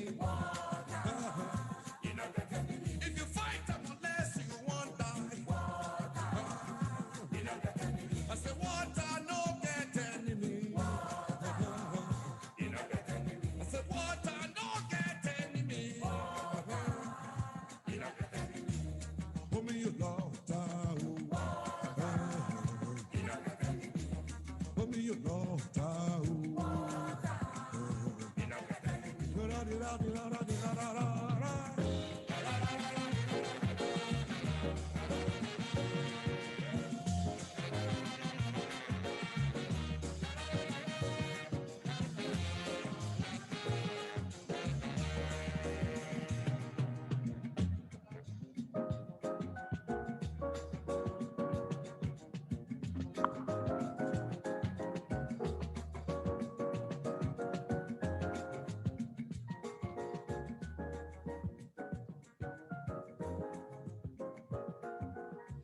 Distinguished ladies and gentlemen, in another few minutes, the panel discussing water utility financing will join us in the hall. But while we're waiting for them, we'd like to prepare our next lineup of presenters. And this time around, we're talking on presentation on urban water supply and water utility financing.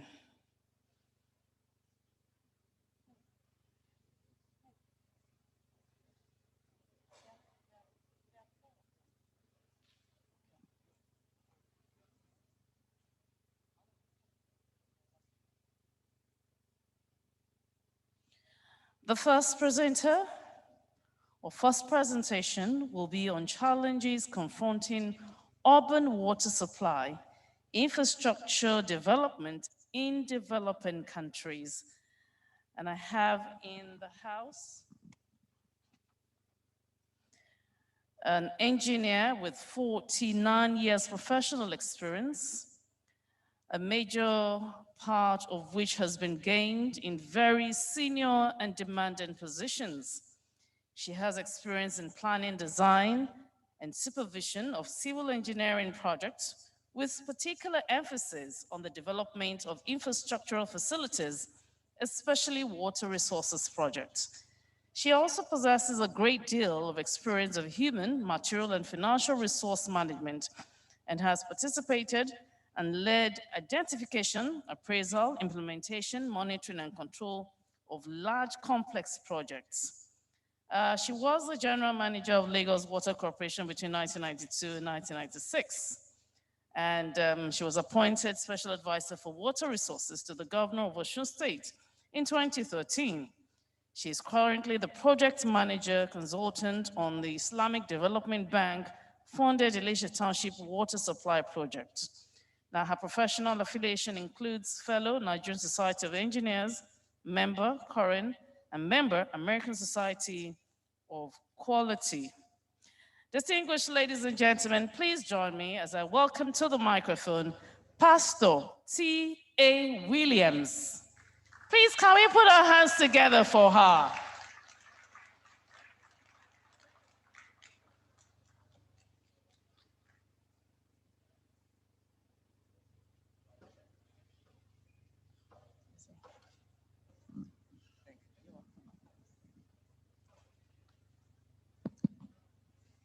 Good afternoon, everybody.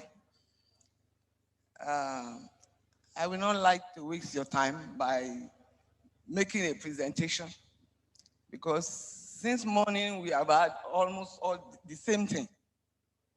We have talked about the challenges. We have talked about the loopholes and the possible solutions. As a player in water supply, I will want to bring out some key points that we need to note and put down concerning this issue of privatization. And that was part of which I shared with the people at the financing group on the other side. The issue of privatization of Lagos water supply has been on since before I retired. And I retired 25 years ago. We are still talking about privatization of water supply. And because of this privatization, we were looking forward to, the government did not make any major investment in water supply in the last 25 years. That is why we are today. For how long more are we going to be waiting for private sector to bring their money? Somebody said before, maybe Dr. Williams or the PAMSEC, water something. He said, we need huge funds is what we need. Where is the guarantee that they will take their money from? Can we please look at what is happening in the electricity sector? Electricity is very difficult to deal with. Water is very easy to tamper with. If electricity is not making enough money, and the federal government insists substituting the distribution, up till now, why are we deceiving ourselves and talking about privatizing water supply? When we think of the huge electricity bill that will be incurred, the huge chemical needs, then who is going to bring the money? If you have $500 million, I'm sure that instead of putting it in water supply, you will go and build maybe a block of flats in Lekki, sell your houses within 6 months, and collect your money back. It is not road. The international world we are copying, talking about privatization. I want anybody to challenge me. Those countries have got 100% water supply and payment facilities before they started talking about privatization. Their government have invested in the water supply over years, since 18-something. They have been paying water supply bill for 100% of the people. It got to a stage where they even give them a commission. If you pay your water rate in January, you will pay less rather than pay it monthly. And then they privatize. But we have not even put in infrastructure at all. We are talking about privatization. For 26 years, we are still talking about privatization. And let me tell you, when Lagos State Master Plan was conceived, each of the Adinyo Water Works was supposed to be 100 million naira. At that time, 1 naira is 92 pounds. One naira is 0.9 pounds. The deputy governor told us that in your phase 2, they are spending 50 billion to construct it, and they will need another 50 billion for the pipeline. In 5 years' time, how much are we going to need to construct those facilities if we don't do them now? And let me tell you what is happening now in the international world.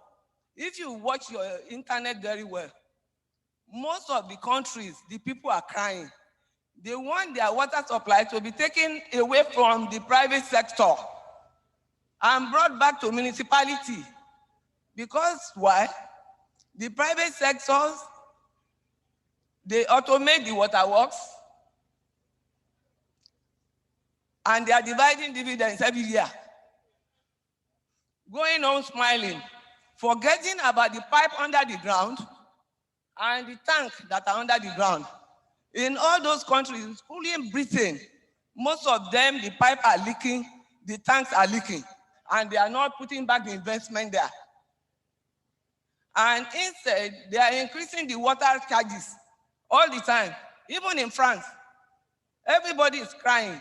They want the municipal to take back the water. Why are we copying what cannot pay us? Who are we waiting for? This morning, we have got good papers that's talking about how private people can invest in water supply. You can invest in water supply by having your company manufacturing pipes. You can manufacture chemicals. You can manufacture pumps. You can manufacture all the things we need rather than going abroad to buy them. It's also private sector. But to come and say the private sector will bring money to come and do water works and lay transmission mains and distribution network, especially in Lagos. They're just wasting our time. I'm sorry to say. Lagos cannot be divided into small things. You can't divide Lagos into small things. All the other states, they have towns. They have so many towns. You can take one town and say private sector should come and take it. In Lagos, you cannot build a water works that is not borehole in any part of Lagos Island or any part of Lagos from Agege because of the salt water intrusion in the water. If the water is large, all our water is coming from Adiyon and Iju, and our forefathers since the 60s, they have bought land for all the 3 phases of Adiyon in those places. They have constructed 2 dams, one in Keregoj in Okeogun and one in Oyon for the water supply of Lagos. And they are still lying there. Those 2 dams have been there for years. We are not using them for irrigation. We are not using them for electricity. We are not using them for water supply. What a waste. What a waste. President, sitting down every year talking about privatization, privatization of water supply. We are just postponing the doom day. And now I want to give you a scenario. Which one will be cheaper? For government to go to African Development Bank, borrow money to do water works, or for private person to go to commercial bank, go and borrow money and come and develop water works and say they want to take their money back. Which one is cheaper? Please, it is high time we wake up. All this culture that we just take from the Igbo people and we want to practice it. Let us domesticate everything. Private sector participation since 25 years ago, 26 years ago, and up till now, we have not seen anybody who come over and say, I want to invest. Please, please, please. In the last 4 years, the federal government has done a lot to show that water supply they are interested in water supply of the nation. They have talked about water funds.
He said the presenter is muted. Oh.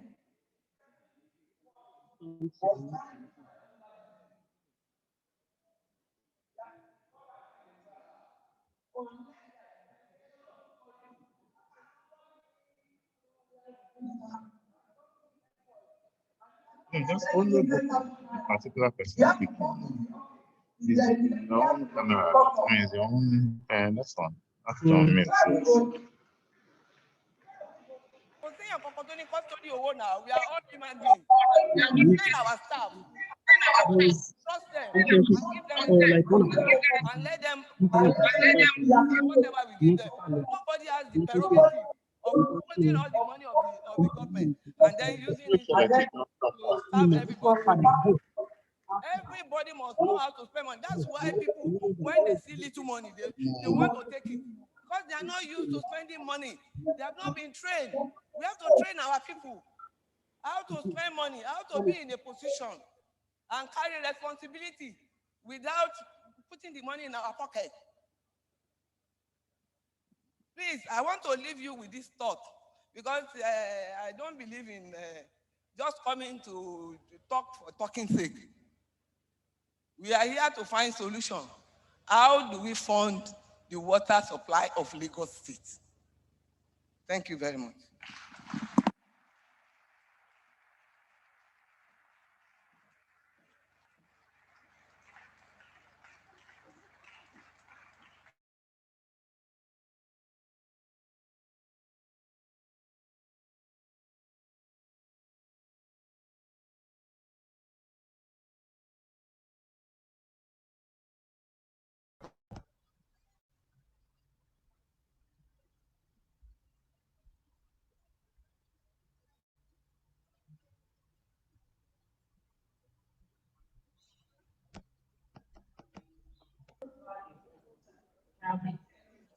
Good morning.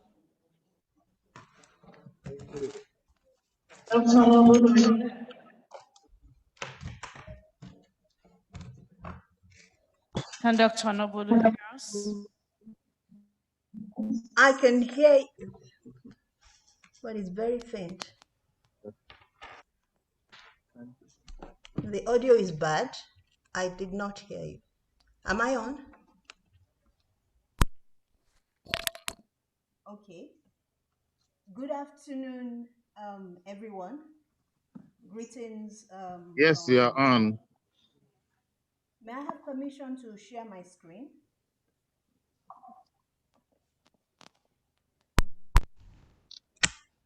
Allow us to share. I'd like to implore Dr. Hello? Nobulu to help us keep these presentations as short as possible. We still have about 3 more presentations before we have another panel discussion. Do we have Dr. Nobulu on now?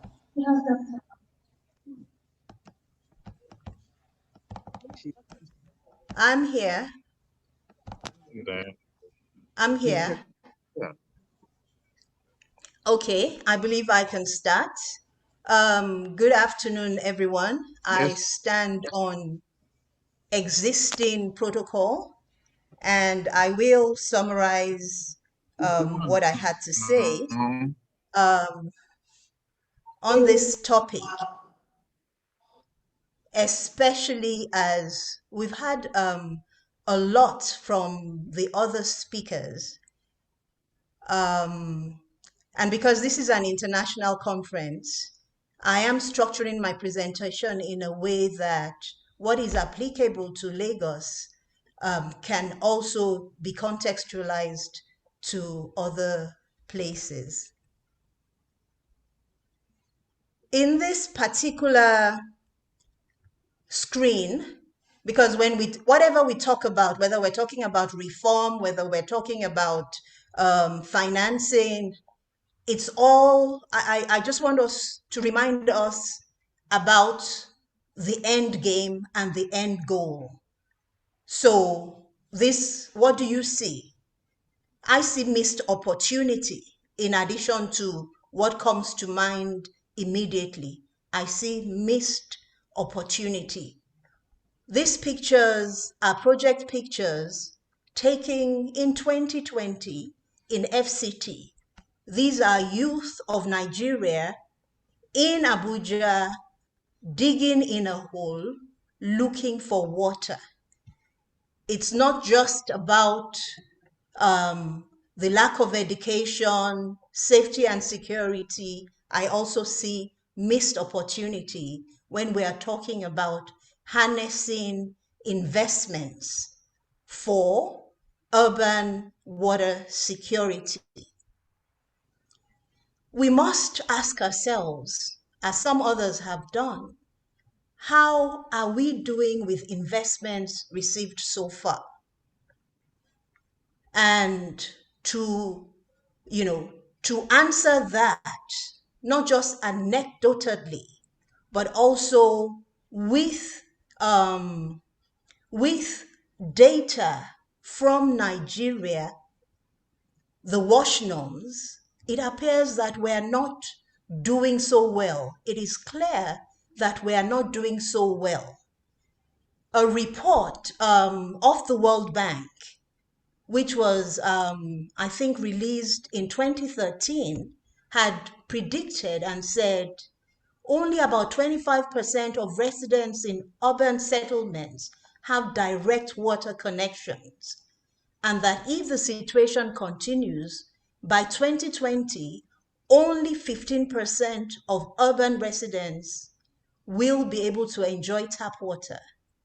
But today, according to the WASH norm, the last WASH norm, only 4% of residents in Nigeria actually have water directly from their homes. So the question is not only how do we harness investments, or how do we attract investments? To my mind, the question is, how do we harness, the key word is harness, investments for sustainable development? And many things have been spoken about: reform, scaling up, quality investments, private investments. I'll just like to very quickly, in the 5 minutes I have, talk about two things. Basically, number one, we need to leverage resources differently, and that's a key word. And also, we need to monitor and report differently. Both together is what I mean when I talk about missed opportunities. In terms of leveraging resources differently, the previous speaker, she talked about foreign investments, her concerns about that and all of that. I want to say that actually within the government, we do have some resources that we have not looked at. For example, a study was carried out in Abuja, and it was found that only 8% of the PHCs in Abuja had water connected to the government's water board. Just a minute, that's my timer. Only 8% of the PHCs had water connected to the government's water board. That's a partnership that I see there between the water utilities and the health sector. The health sector needs to be, that money needs to be leveraged in a way that ensures that the health centers can actually be connected to the water boards. Moving right along, completely incomprehensible that despite the funds that have been invested in urban water supply, Nigeria at this point cannot say that it has a harmonized management information system. What we cannot measure, we cannot account for. We talk about accountability, we talk about reforms, we talk about governance, But if we cannot measure,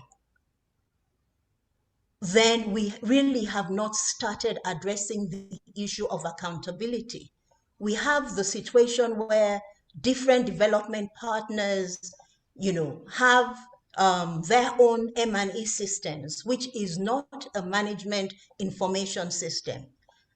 I believe that Lagos State should invest in a management information system which allows the public as well as the chief reporting officer to know, what has been done by every stakeholder in Lagos State responsible for water supply and sanitation in the past 1 month, 3 months, rather than having to wait for national surveys that happen yearly or every 2 years.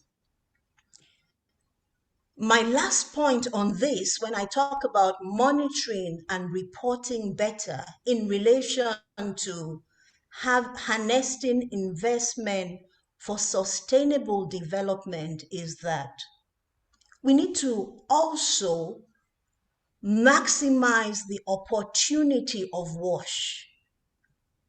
We all know that WASH goes beyond water and sanitation.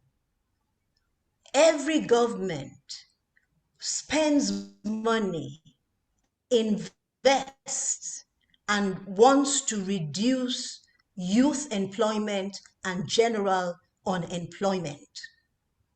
I have not seen any program where the contribution to unemployment is tracked. The contribution of WASH in unemployment is tracked, or is even even a leveraging point for resource. The foreign development investment across all the 17 SDGs has 4 indicators. They talk about productivity and innovation. They talk about employment, job quality, gender equality, and low carbon transition.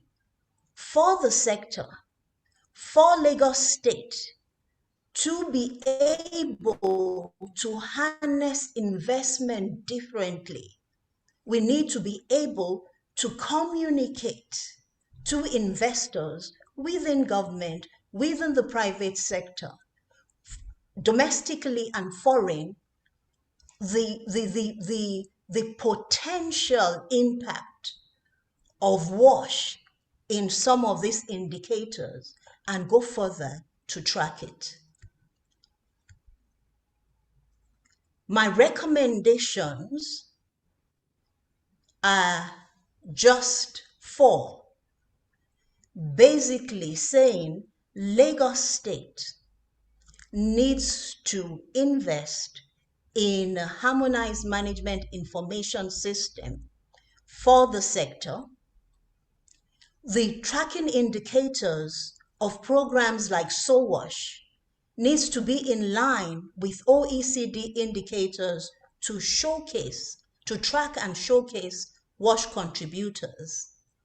We need to make other sectors pay. We talk about privatization, but WASH takes the money that it has to fund WASH in health and education. That should not be. Those things need to be paid for by those sectors. And we also need to strengthen intersectoral regulatory platforms, which I believe our chief host is already in a way making steps towards. And that is my contribution.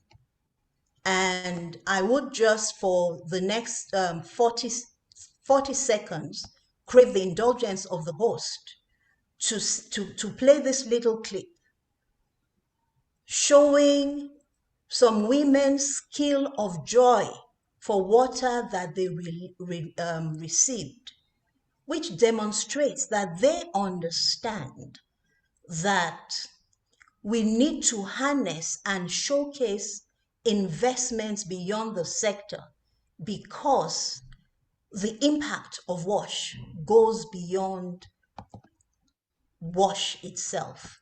It's just a 30 seconds clip.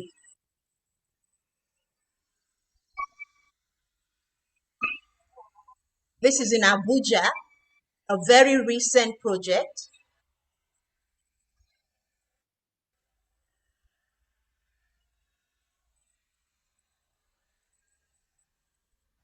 Thank you. Thank you very much for listening. That's it for me, the summary.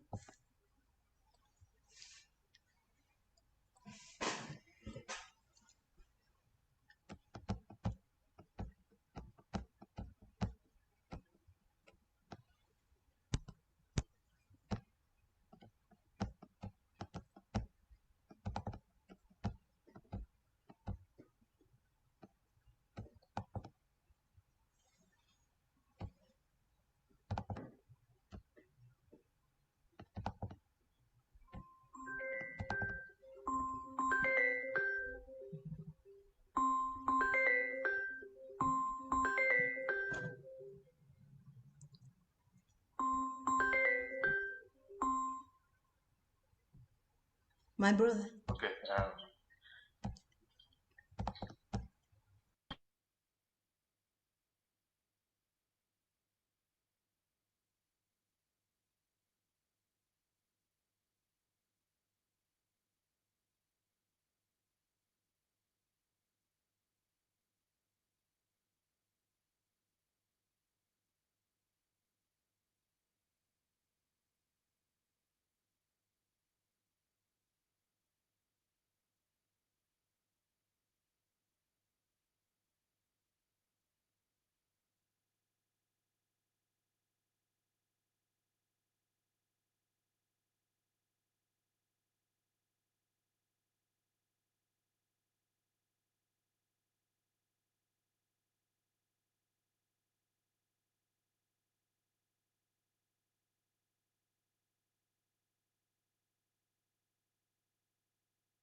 we have seen some reforms in Nigeria. We have had the telecoms reforms. Yes, it's not perfect. We've also had the power reforms. Yes, it's not perfect. 1990s and the 2000s. I believe that the next set of reforms is the water. If we keep shouting and encouraging our government officers, this reform will come. Next slide, please. I will not dwell on this, but just to say that, household spends over $600 million. Sorry, over $3 billion on water services in Nigeria. That's a lot of money. Next slide, please. Next slide. Let's go on. I'll skip this. This is from Kaduna. An example from Kaduna. MD is here, but I won't talk about that. So let's look at the Lagos context. Some of these statistics we've had today. Basic water, 96%, sanitation, 58%, open defecation, 7%. Note that 7% of Lagos is 1.5 million people pooing in public every day. It's not 700,000 people, it's 1.5 million people.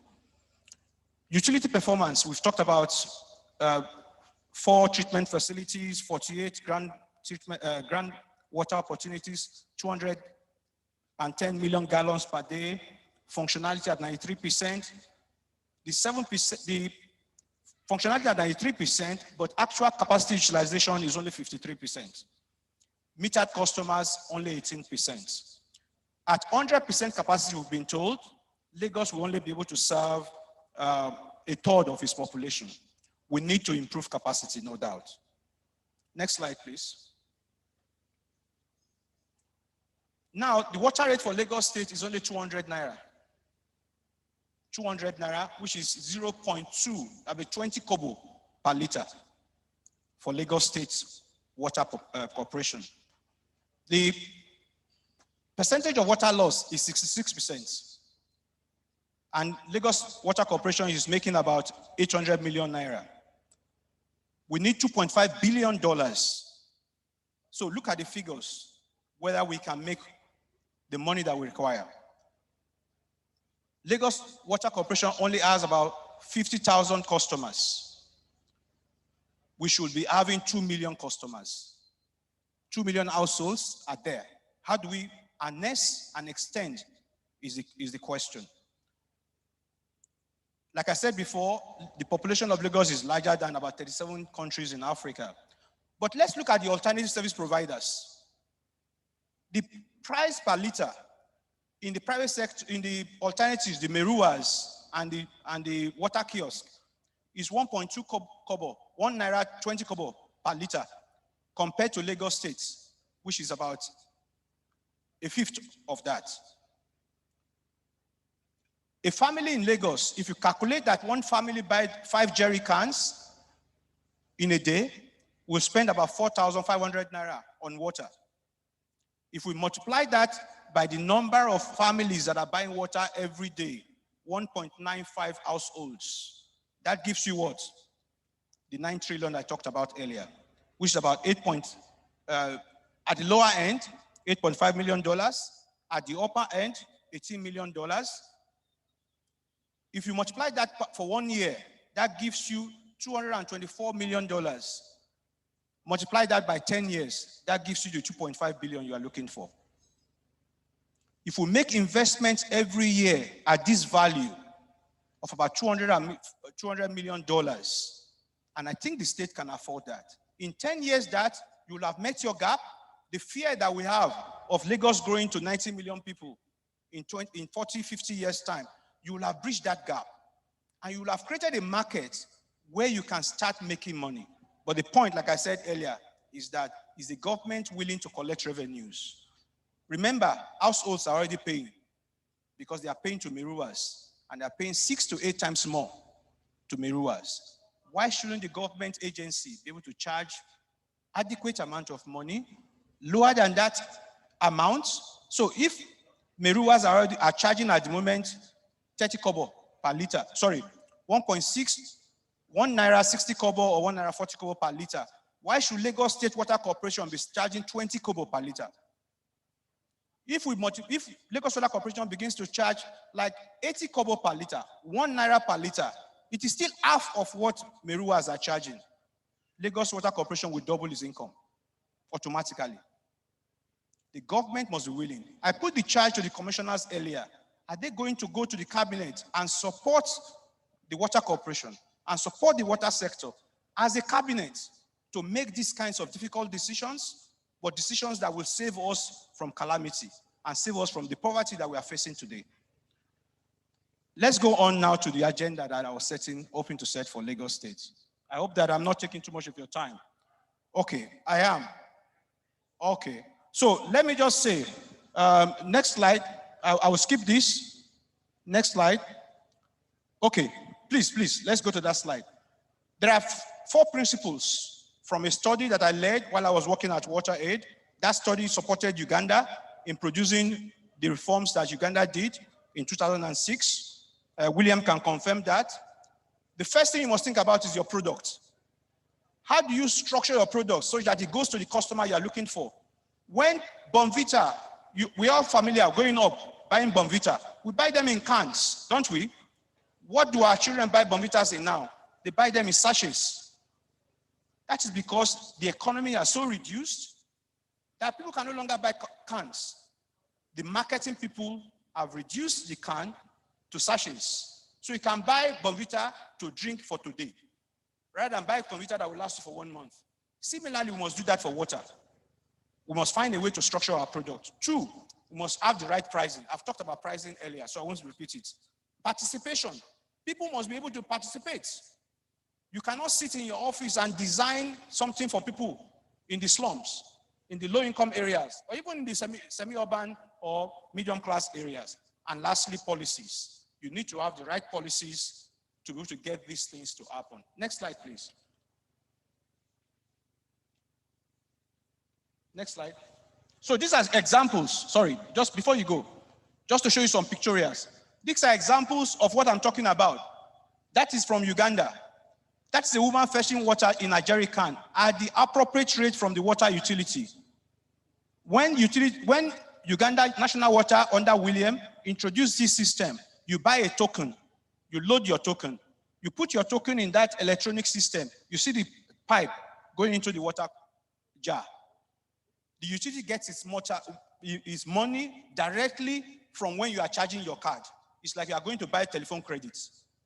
So there's no corruption in this process. It takes away middlemen. We are still using Meruas as pushing water, when we can use systems like this to make our money directly and avoid 66% of revenue loss. Next slide. I just want to speak to one more slide and I will go. Next slide. So I have this, you can read this up, the theory of change that I'm proposing and the systems that will make it work. We don't have the time to look at those. I have a process for you on what you need to do at every stage to put a system like that in place. Basically, what I'm saying is set up a system, a low-income service system that can help you collect your money and can help you serve your customers properly. Go on to the last slide I want to speak to, which is about the role of regulation. You see, before you are going too far, please, go back down. No, go back up, please. So in every system, one more step down. Thank you. In every system, you have 3 players. You have the customer. A diagram is showing that earlier, but I couldn't stop there. You have the customer, you have the regulator, you have the service provider. The regulator is the prefect. We all went to secondary school. Your prefect governs the process. If you don't respect your prefect in a class, although you are classmates, the class will be noisy. When the teacher comes, everybody will be flogged. That is exactly what's happening to us now. The regulator has the responsibility of protecting the customer. He has the responsibility of making sure that the service provider is efficient and making sure that the sector does not lose. I have points there that I cannot go through now because there's no time. That the regulator needs to observe and work in collaboration with the utility, with the customer to make sure your systems are efficient. I will be available if you want further more discussion. Thank you very much.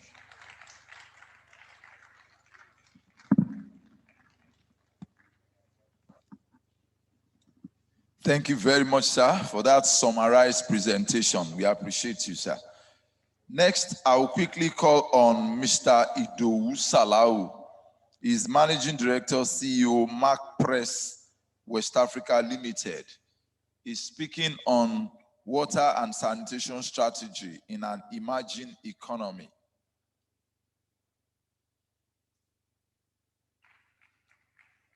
Please, let's appreciate him.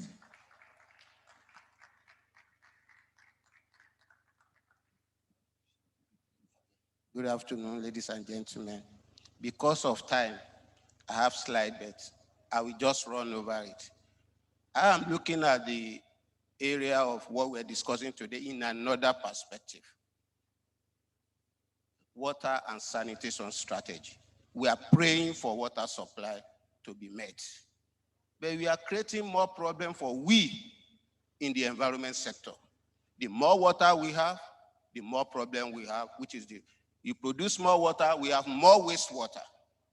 So who is going to be responsible for managing the wastewater? And are we now going to say that we should not have access to water?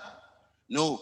So that means we should plan, when we are planning for more water supply, we should be thinking of how to manage the wastewater, which is the product of the water supply. I think I'm making a point here. Now, the strategy involves one. If you look at Lagos, what are the wastewater infrastructure do we have? In the 80s, the Jakande administration, I think they made some effort in giving us sewage treatment plant. What happened to them? And if you look at the statistics, I don't want to talk about what is sanitation, what is water, what is this, but I want you to go to slide where, okay, yeah. No, the next, okay. This is Lagos, overview of Lagos. We have population about 20 million. We already have data. 70% of it, of Lagos, lack individual septic tank. And 33% of the population is covered by proper sanitation system. 2 million tons of sewage. This is worldwide.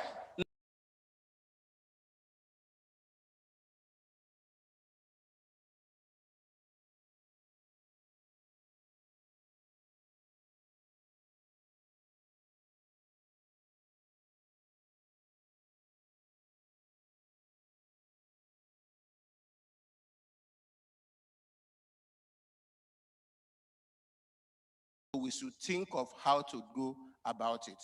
So what do we need to do? The industry again. There was a survey we did in 2002 for Lagos through the federal government. Study for the construction of industrial wastewater treatment facility in Lagos.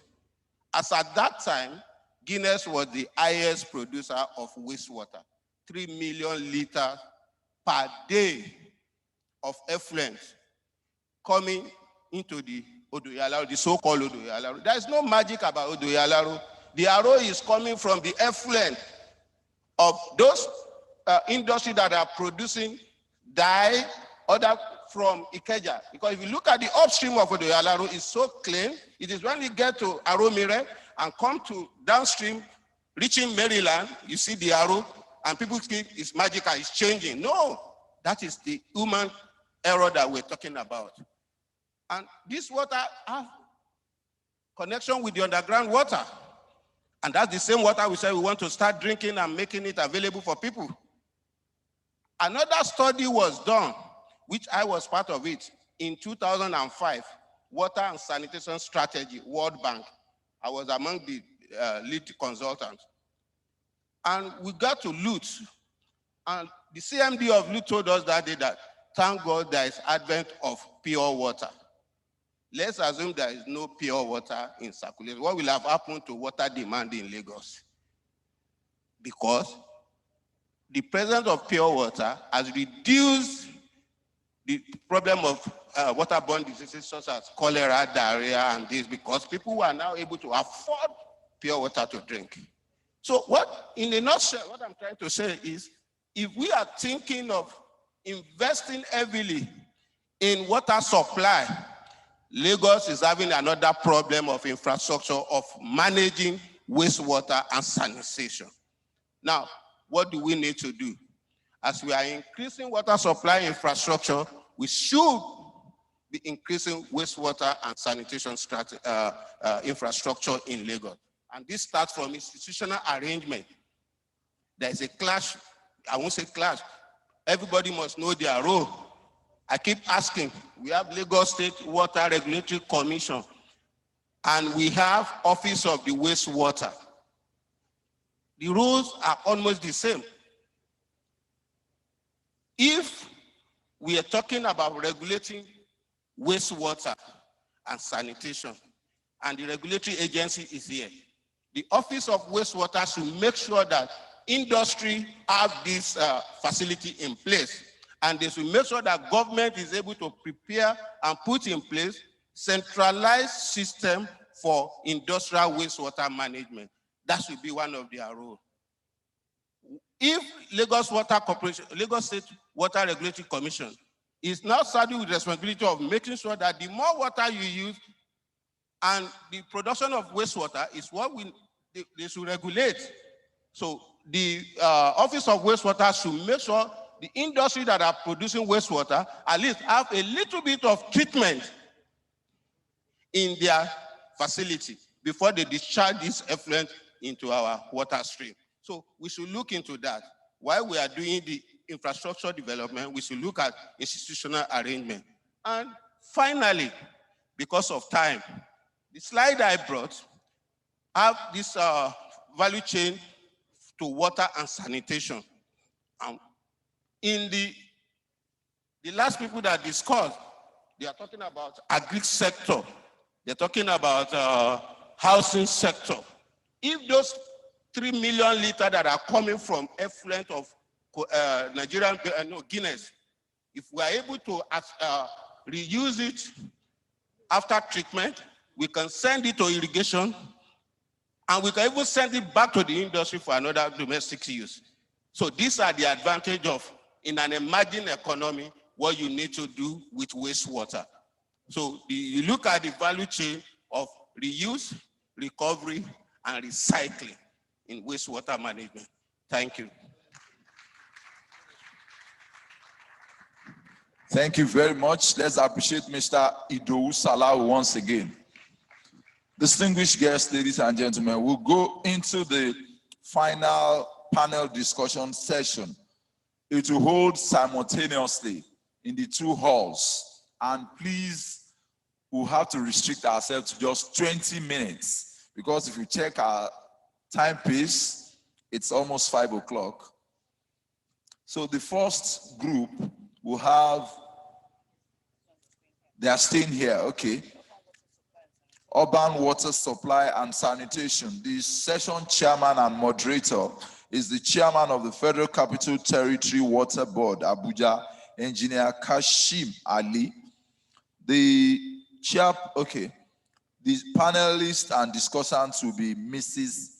Bibi Lori Omotosho, chairperson, Nigerian York Water Professionals.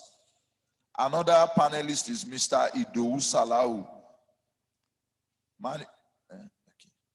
Managing Director of Mark Press West Africa Limited, and General Manager, Lagos State Wastewater Management Office, Engineer Adebola Matomi. The last but not the least is Engineer Joshua Idarenye. So all those that have itemized their names will stay here, while the other group, okay, there is also the Chief Resilience Officer, Dr. Folayinka Dania. She will also join this panel of discussants. For the other hall, we have the session chairman and moderator, Mr. Adebayo Alao. The panelists include Dr. Timothy Olawale, Colin Drezen, Engineer Colin Funshaw, and Mr. Okpe George. Those are the panelists for the second session, the breakouts. The title is Water Utility Financing. So if you are ready, let's get started with, okay, Engineer Kashim Ali. He is going to coordinate. Engineer Kashim.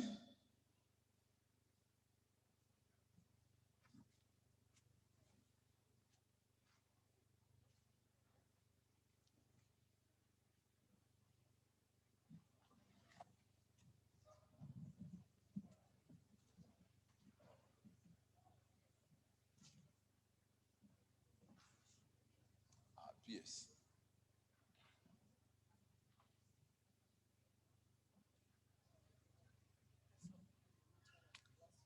Let me call Professor Ayo Omotayo to act as the session chairman and moderator. Professor Ayo Omotayo from the Lagos State University. Let's appreciate him, please.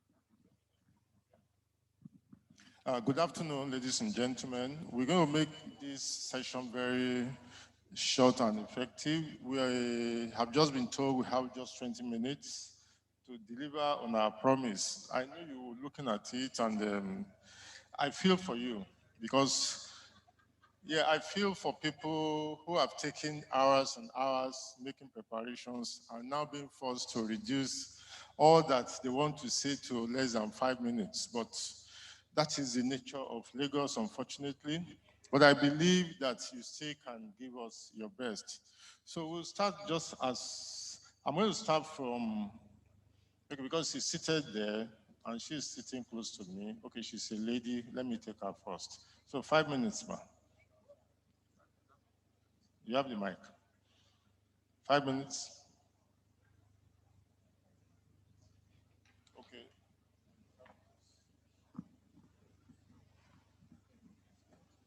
Okay. Good afternoon, everyone. My name is Dr. Folayinka Dania. I'm the Chief Resilience Officer, and I'll be speaking briefly on planning for urban water supply and sanitation infrastructure needs in an emerging city. A lot has been said since we got here in the morning, and the only thing I can add to it is when we're thinking about planning for Lagos, it's very important that we put a resilience lens to whatever it is that we're planning, meaning that we need to approach it in a holistic and integrated way that crosses silos. We need to be reflective and understand that we can't keep doing things the same way and expecting different results. We need to look at what has worked in the past and look at our local context to see how it can work here in Lagos. We need to ensure that our plans are robust and well conceived. We need to understand that there are multiple ways to use resources and use them appropriately. We need to put in place redundant infrastructure in whatever it is that we're planning, meaning that we need to provide spare capacity for when our plans fail so that these systems can kick in where we have breakdowns along the way. We need to also understand that when we are planning, we might have hitches, there might be roadblocks. So whatever plans we put in place must be flexible in ways that they can adapt to changing circumstances. And also, we need to ensure that our plans are inclusive, meaning that even the poor and vulnerable are also included in our plans. And the idea is to aim for equitable outcomes for everyone. And the last but not the least is to ensure that our plans are integrated and cross silos, meaning that, we've had some of it along the way. We're thinking, even though we're planning for water, we're thinking around energy, we're thinking around education, and all this coming together will ensure that we have better plans in the future. Thank you. Thank you very much. She did the summary very well, but let me just reiterate what she just said. Inclusion, resilience, and integration. Those are the key things from all that she has said. She's a lady, and you have to understand what she meant by inclusion, by resilience, and by all the other ones you have said. So I'm giving you 5 minutes, ma'am. Good afternoon, everyone. I am Bibi Laura Motosho. I'm the International Water Association Young Water Professional Nigeria Chair. And I'm talking about the effect of climate change on water supply and adaptation measures. Like she said, we have flogged a lot of these matters. And I feel that population, okay, we all know population is our problem. Because the more we grow, the more problems we have.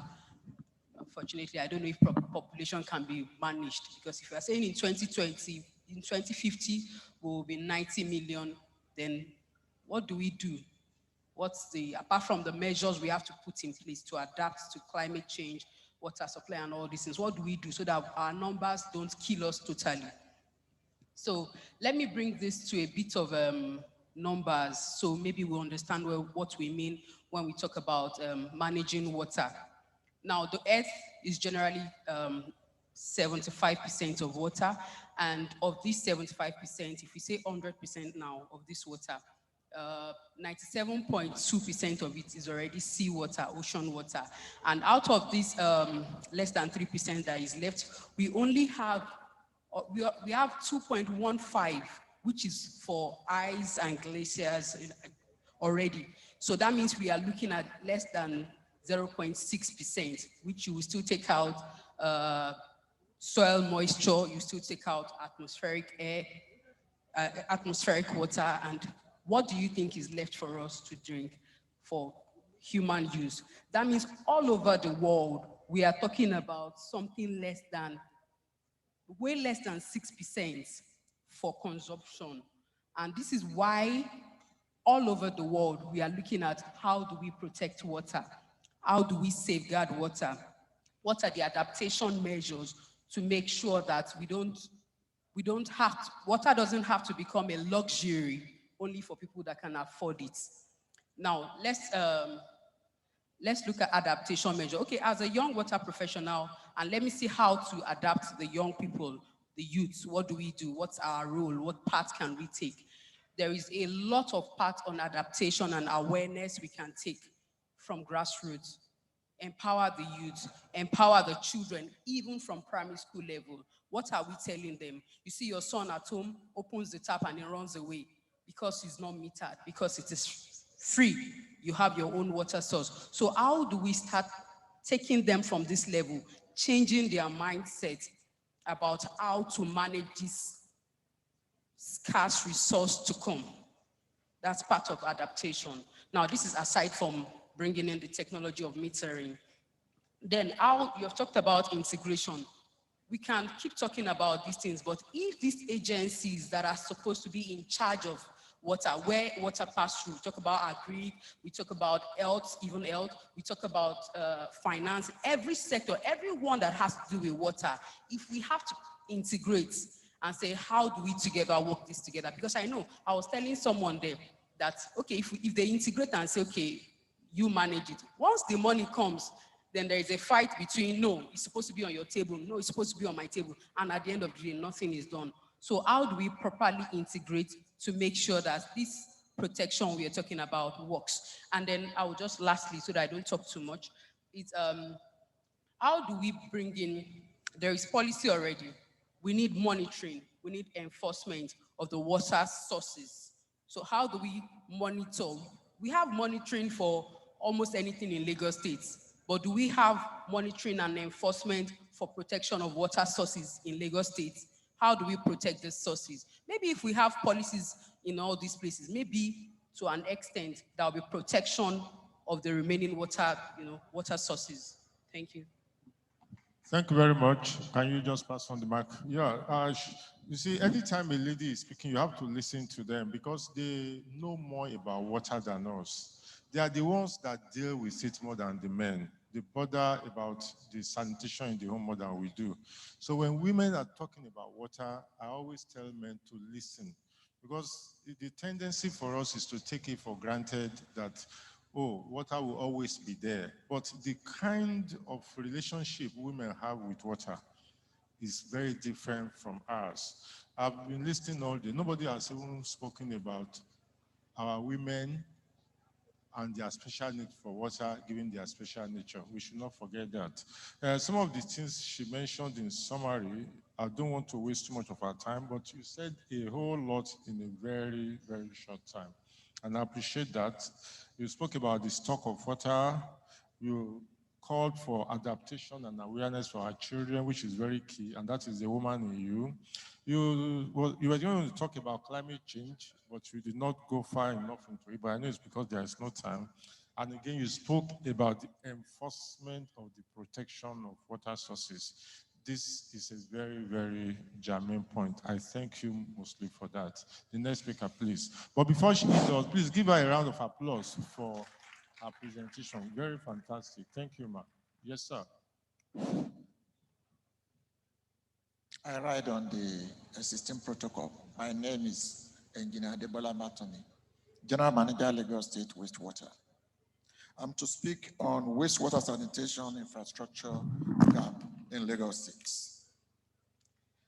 I will make reference to Mr. Salau because everybody has been talking here. It's about water supply. And he was able to point out that the more water supplied or the more water used, the more wastewater being generated. Then how do we manage this? That is the area I'm going to go because that is my duty in the office. The solution we are providing is that we realize that there's no wastewater infrastructure plan and development. Sorry, wastewater infrastructure plan for management of wastewater in Lagos State. The Lagos State Wastewater Management Office is working on that assiduously, and very soon we'll soon have it. Number one we have is that wastewater cannot be handled the way it's being handled in the Western country. Like someone said, there should be centralized sewage system. In Lagos State, Lagos is already urbanized. To lay sewer networks all over Lagos, besides the fund involved, is going to cause a lot of distortion. So for this, we have proposed community wastewater treatment plants or decentralized wastewater treatment plants. The Lagos State has development plan dividing Lagos into 10. Thank God the permanent secretary for fiscal planning and urban development is here. There's a development plan for 10 catchments in Lagos State. And each of these catchments will have a treatment plant which will be localized within the area. That's a solution that we can have that within the shortest period in Lagos State. Finally, I'm advocate of local technology, localization of technology for management of wastewater. If we keep on saying it is what is being used in the Western countries that we'll keep on designing and using here, we need to localize it to our environments. We need to localize it to our environment. And the office is working currently with some engineers locally to ensure that wastewater treatment plant is localized, the technology is localized, so that it could be cheaper. And as a result of that, the management of wastewater will be easier and cheaper in the state, and that will keep the environment clean. Thank you very much. Thank you very much, sir. Can you pass the mic to the next person? Before you talk, sir, I want to appreciate you for mentioning, you said quite a few things, but this is very instructive. We must look for local technology to manage our wastewater. The reason being this, we eat ugu, we eat ogbono, we eat all kinds of different things. And then we expect the Oyinbo man to come and teach us how to manage those things. They don't eat ogbono. They don't eat ugu. So the kind of solution they will give us will certainly be what they are used to, eating spaghetti, eating burger. So, sir, I appreciate that. And I hope you get young men to work with you in looking for a local solution to that problem. Thank you very much. A round of applause. Next, sir. Yes, thank you for having me again. There's a slide I asked them to show. That's the pathway for sustainable future, the SDG on water and sanitation. You mentioned that we have not been gender sensitive.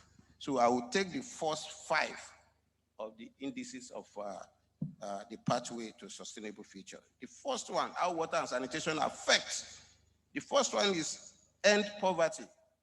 The government said they want to take 100 million of Nigeria out of poverty. Without water, proper water and sanitation, how do you want to take people out of poverty? One, you need to provide water for agriculture. If people go into agriculture, you can end poverty using agriculture. That's one. 2, if people have enough water to drink, human capacity is increased. So that's number 1. Then end hunger, the same thing. Production, more food, everything on the table if we have water and if we allow water to be used for proper sanitation. Health, if you don't have enough water in your body and you don't have enough medication and your body is weak, you can't be productive. So that's the importance of water again and importance of proper sanitation. And that's SDG goal number 6. Now, the gender aspect of it, which I want to go into, is gender equality.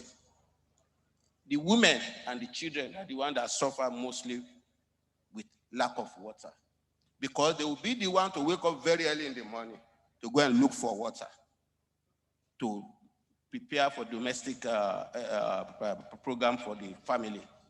The same thing, guest child face a lot of discrimination in school. In fact, got to a stage, they won't want to go to school when they are on their monthly period. So if there is no access to water, how will a guest child want to go to school?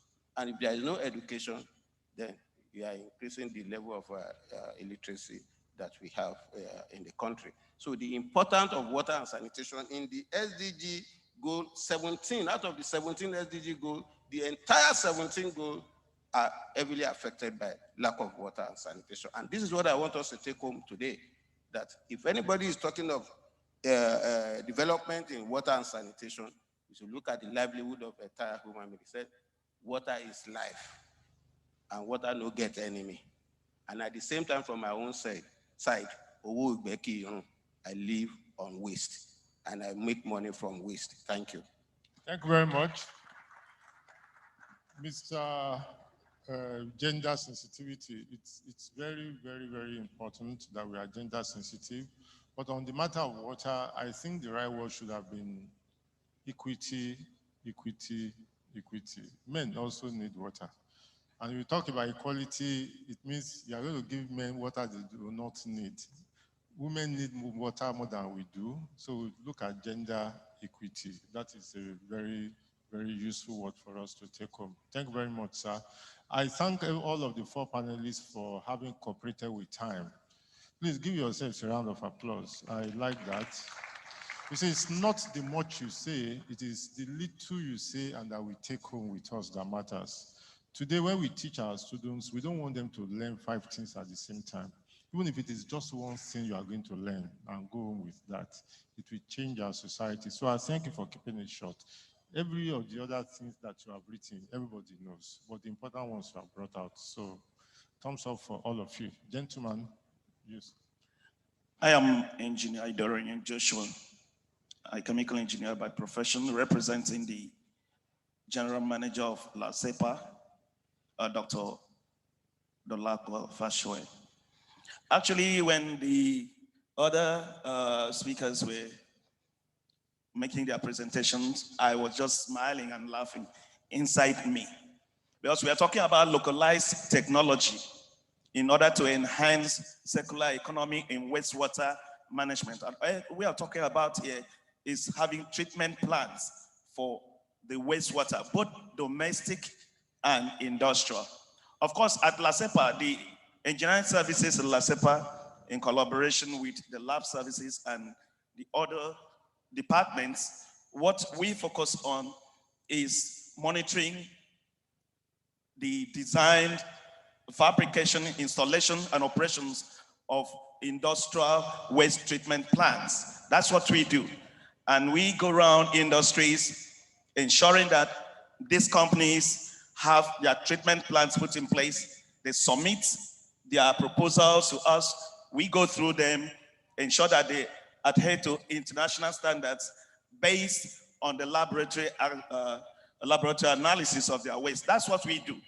And to show that we are capable of having it done locally in this country, for the first time, we designed, fabricated, installed a mini treatment, wastewater treatment plant in La Cepa that was commissioned just a few months ago by the Honorable Commissioner for the Environment and Water Resources.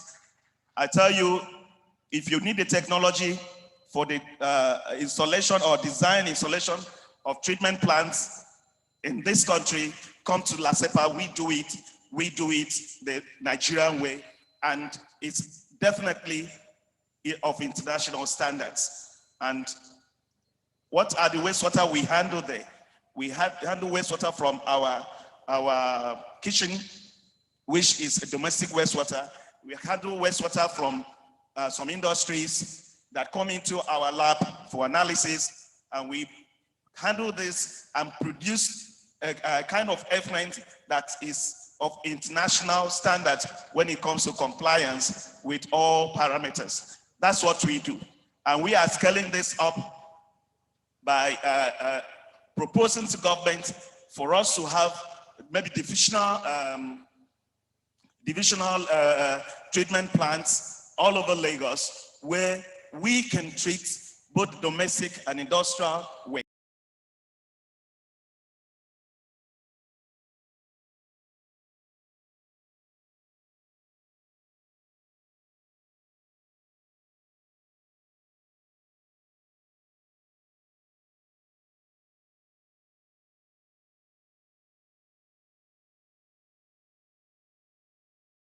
Traps. Okay, are you trapping the wastewater from the industries before they go out? Or are we trapping them at some other points downstream? That would have just solved all of our problems. But the good thing you have said is that you have a local technology. The gentleman there, you've heard that they have a local technology, and I want to hope that our local technology will work for us. But for La Cepa, I still believe that the lagoon and the oceans shouldn't be this bad if we knew where our treatment points are, so that we know exactly where the escape zones are. And that will help us to ensure that our wastewater is better treated. I personally feel La Cepa needs to do much more for our water system. You see, where you don't have centralized sewage system, you don't have centralized sewers, there's just very little you can do. But be that as it may, I thank you for your presentation.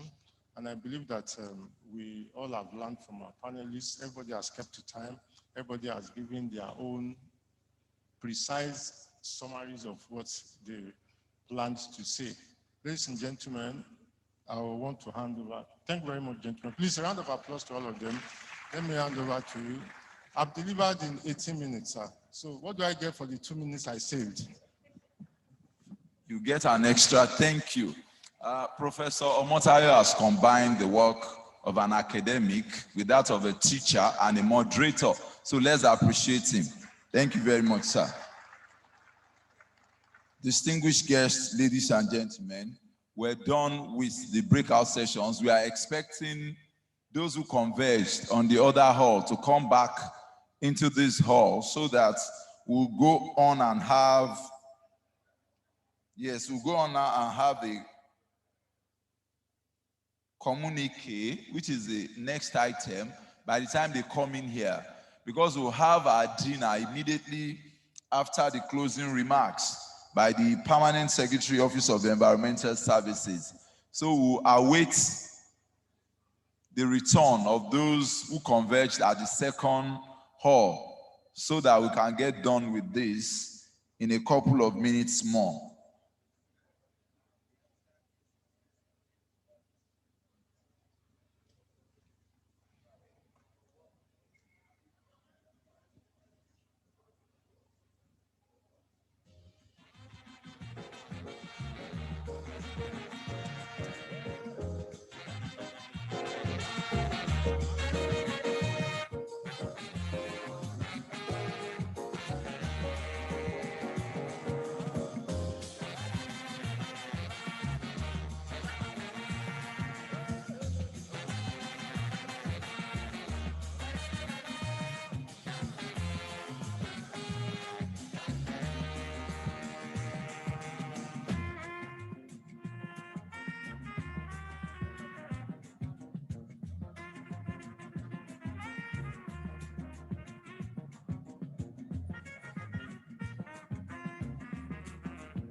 So we welcome back the second group for the breakouts.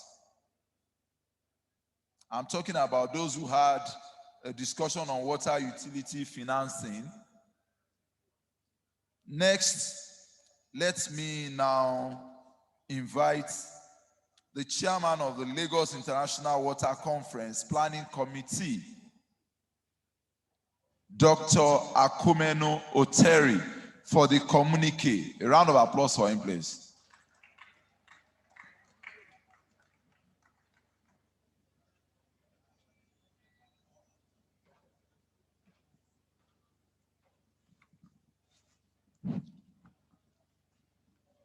Hello.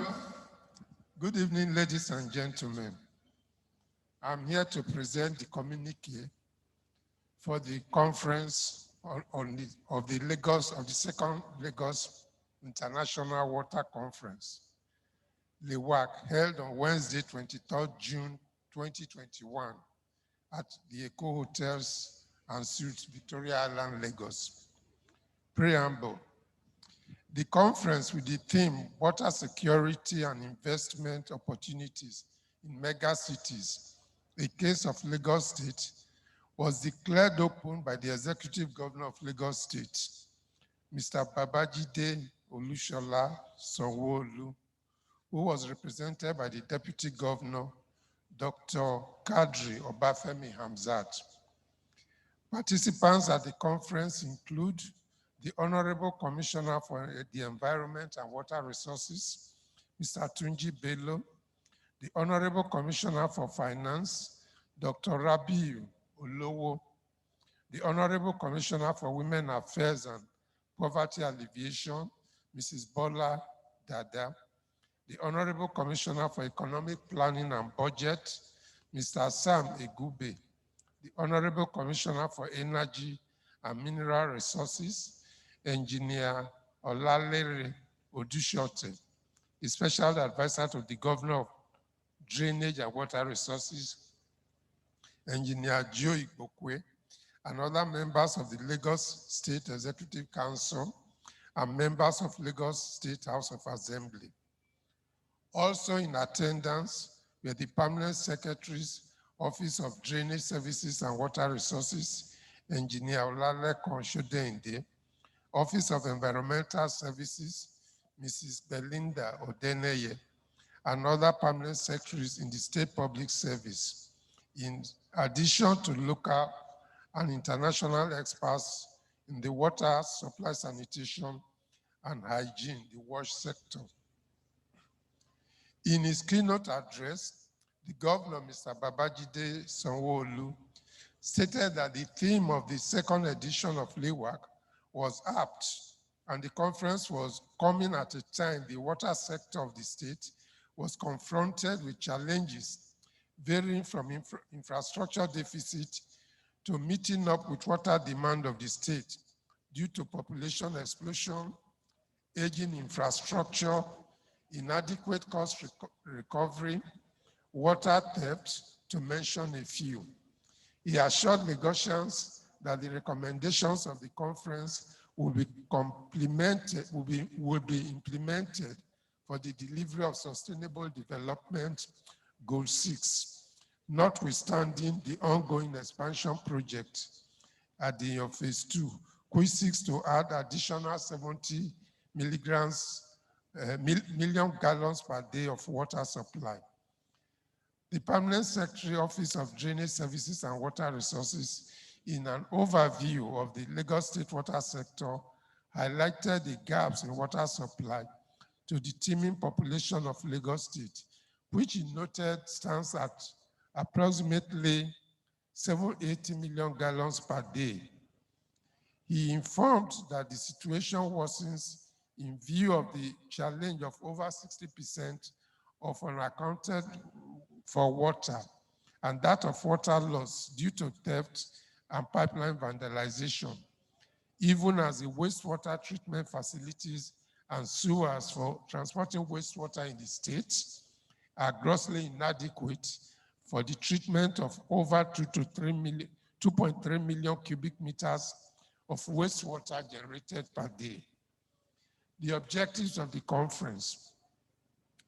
One, identify new breakthroughs, research and practice in addressing water security challenges, reflecting on efforts by the government of Lagos State and the federal government of Nigeria towards achieving SDGs targets and renewing government's commitment to achieving universal access to safe water and sanitation for all by 2030, providing investment opportunities for improved water supply services. The underlisted presentations were extensively deliberated upon by panelists at the conference. One, water security and investment opportunities in mega cities, in case of Lagos State. Two, urban water supply, challenges and opportunities in developing nations. Three, opportunities for investment in the Lagos water sector, making smart wash investment for profitable services in low-income environments. Water sanitation strategy in an emerging economy. 6, enhancing water security in Lagos through urban planning and infrastructure development. 7, financing urban water supply. 8, challenges confronting urban water infrastructure. Observations. The current water and sanitation in Lagos is the poorest among 12 megacities in a survey conducted in 2015. This situation is attributed to the growing urban population in Lagos State and the declining water supply. 2, the climate change, then aging infrastructure, fixation on funding new water treatment plants, and negligence of antiquated distribution networks. Low tariff and cost recovery, staffing constraints, the COVID-19 pandemic, poor management and leadership, erratic electricity supply, non-dynamic urban renewal plans to accommodate expansion of water supply pipelines and sewers, inland flooding, coastal flooding and erosion, then saline water intrusion, pollution of water sources, poor information and knowledge management. Now the resolutions arrived at after the deliberations. After intensive deliberations, the following resolutions were made. 1, the use of technological innovations or management models for water recovery from wastewater to enhance water supply. Promote efficiency in sustainable use of water, increasing annual investment in water and wastewater facilities to upward of 300 billion naira. Promote public-private partnership as a viable financing option in the state wash sector. Ensuring transparency and accountability in the management of the wash sector. Use of sustainable agricultural practices to avert pollution of water sources. Investing in technologies that will allow for exploring use of brackish and saline water. Promoting water conservation through harvesting of rainwater.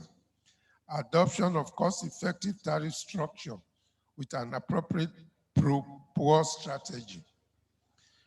Preservation and recovery of polluted ecosystem. Upgrading, expansion, and optimization of existing wash infrastructure.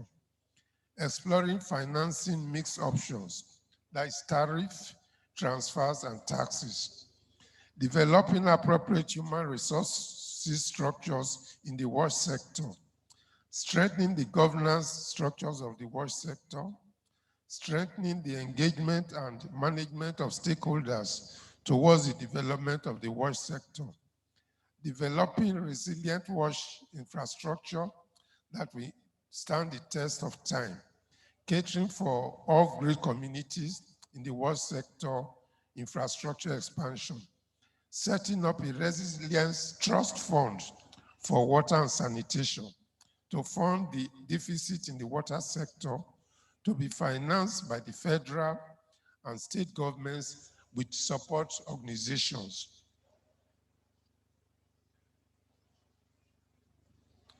Finally, in conclusion, participants acknowledge the challenges inherent in the water sector and the ability to turn these around if the resolutions of this conference are implemented.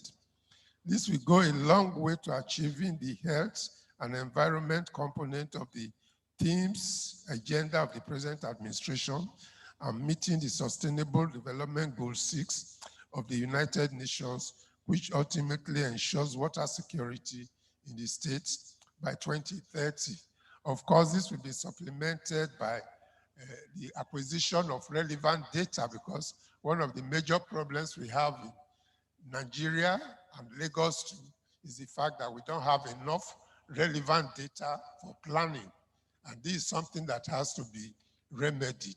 We need to go back and make sure that we collect relevant data every time so that we have data to plan and our plans are not dependent on assumed data. They should be on real data. Thank you very much. Please let's appreciate Dr. Akomeno Oteri once again. Distinguished guests, ladies and gentlemen, we've had a long, fulfilling and rewarding day at the Lagos International Water Conference, LIWAC 2021. Let me also quickly acknowledge the presence of the Permanent Secretary, Ministry of Physical Planning and Urban Development, Engineer Koshegbe. You are very much welcome, Ma.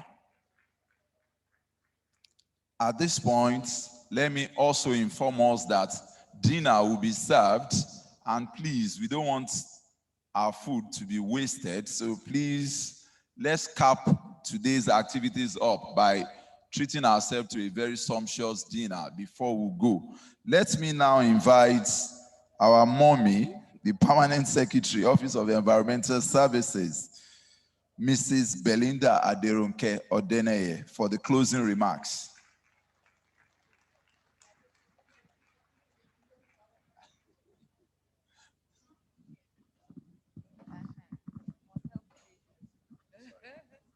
You must help the lady. Good evening, distinguished participants. Can we just stand up to stretch? We've been sitting all day. Water, you no get enemy. Are you going to dance that fella dance? Water, you no get enemy. Are you going to catch the ball? Catching the ball? You catch it to the right. I catch, I balance well. Catching the ball. Water, you no get enemy.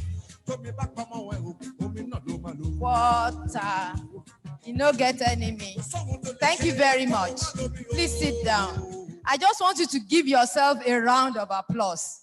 It has been a very engaging, I should call it a conference, a summit, and I've learned a lot, and I cannot go over it. See what Funke made me to learn. Funk, as you were, well called. But the key words I'm taking away from here is that we are to build resilient structure and that we are in a decade of action, like the SDG goal says. We cannot fold our hands and do these things we are doing the same way we were doing before.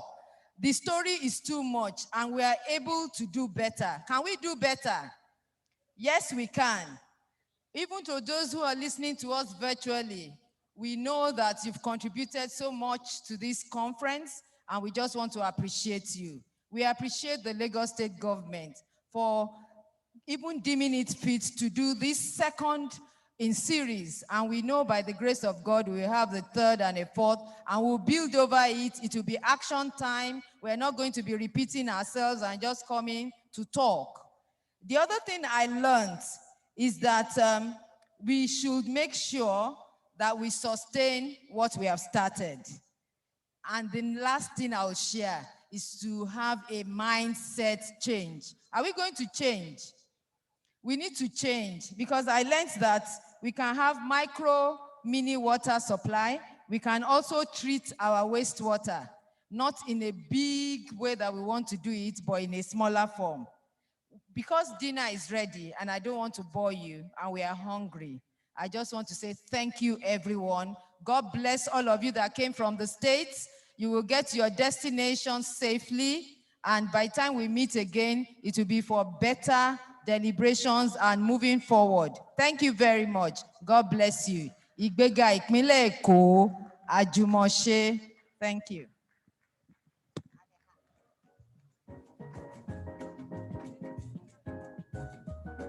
Distinguished guests, ladies and gentlemen, dinner is served.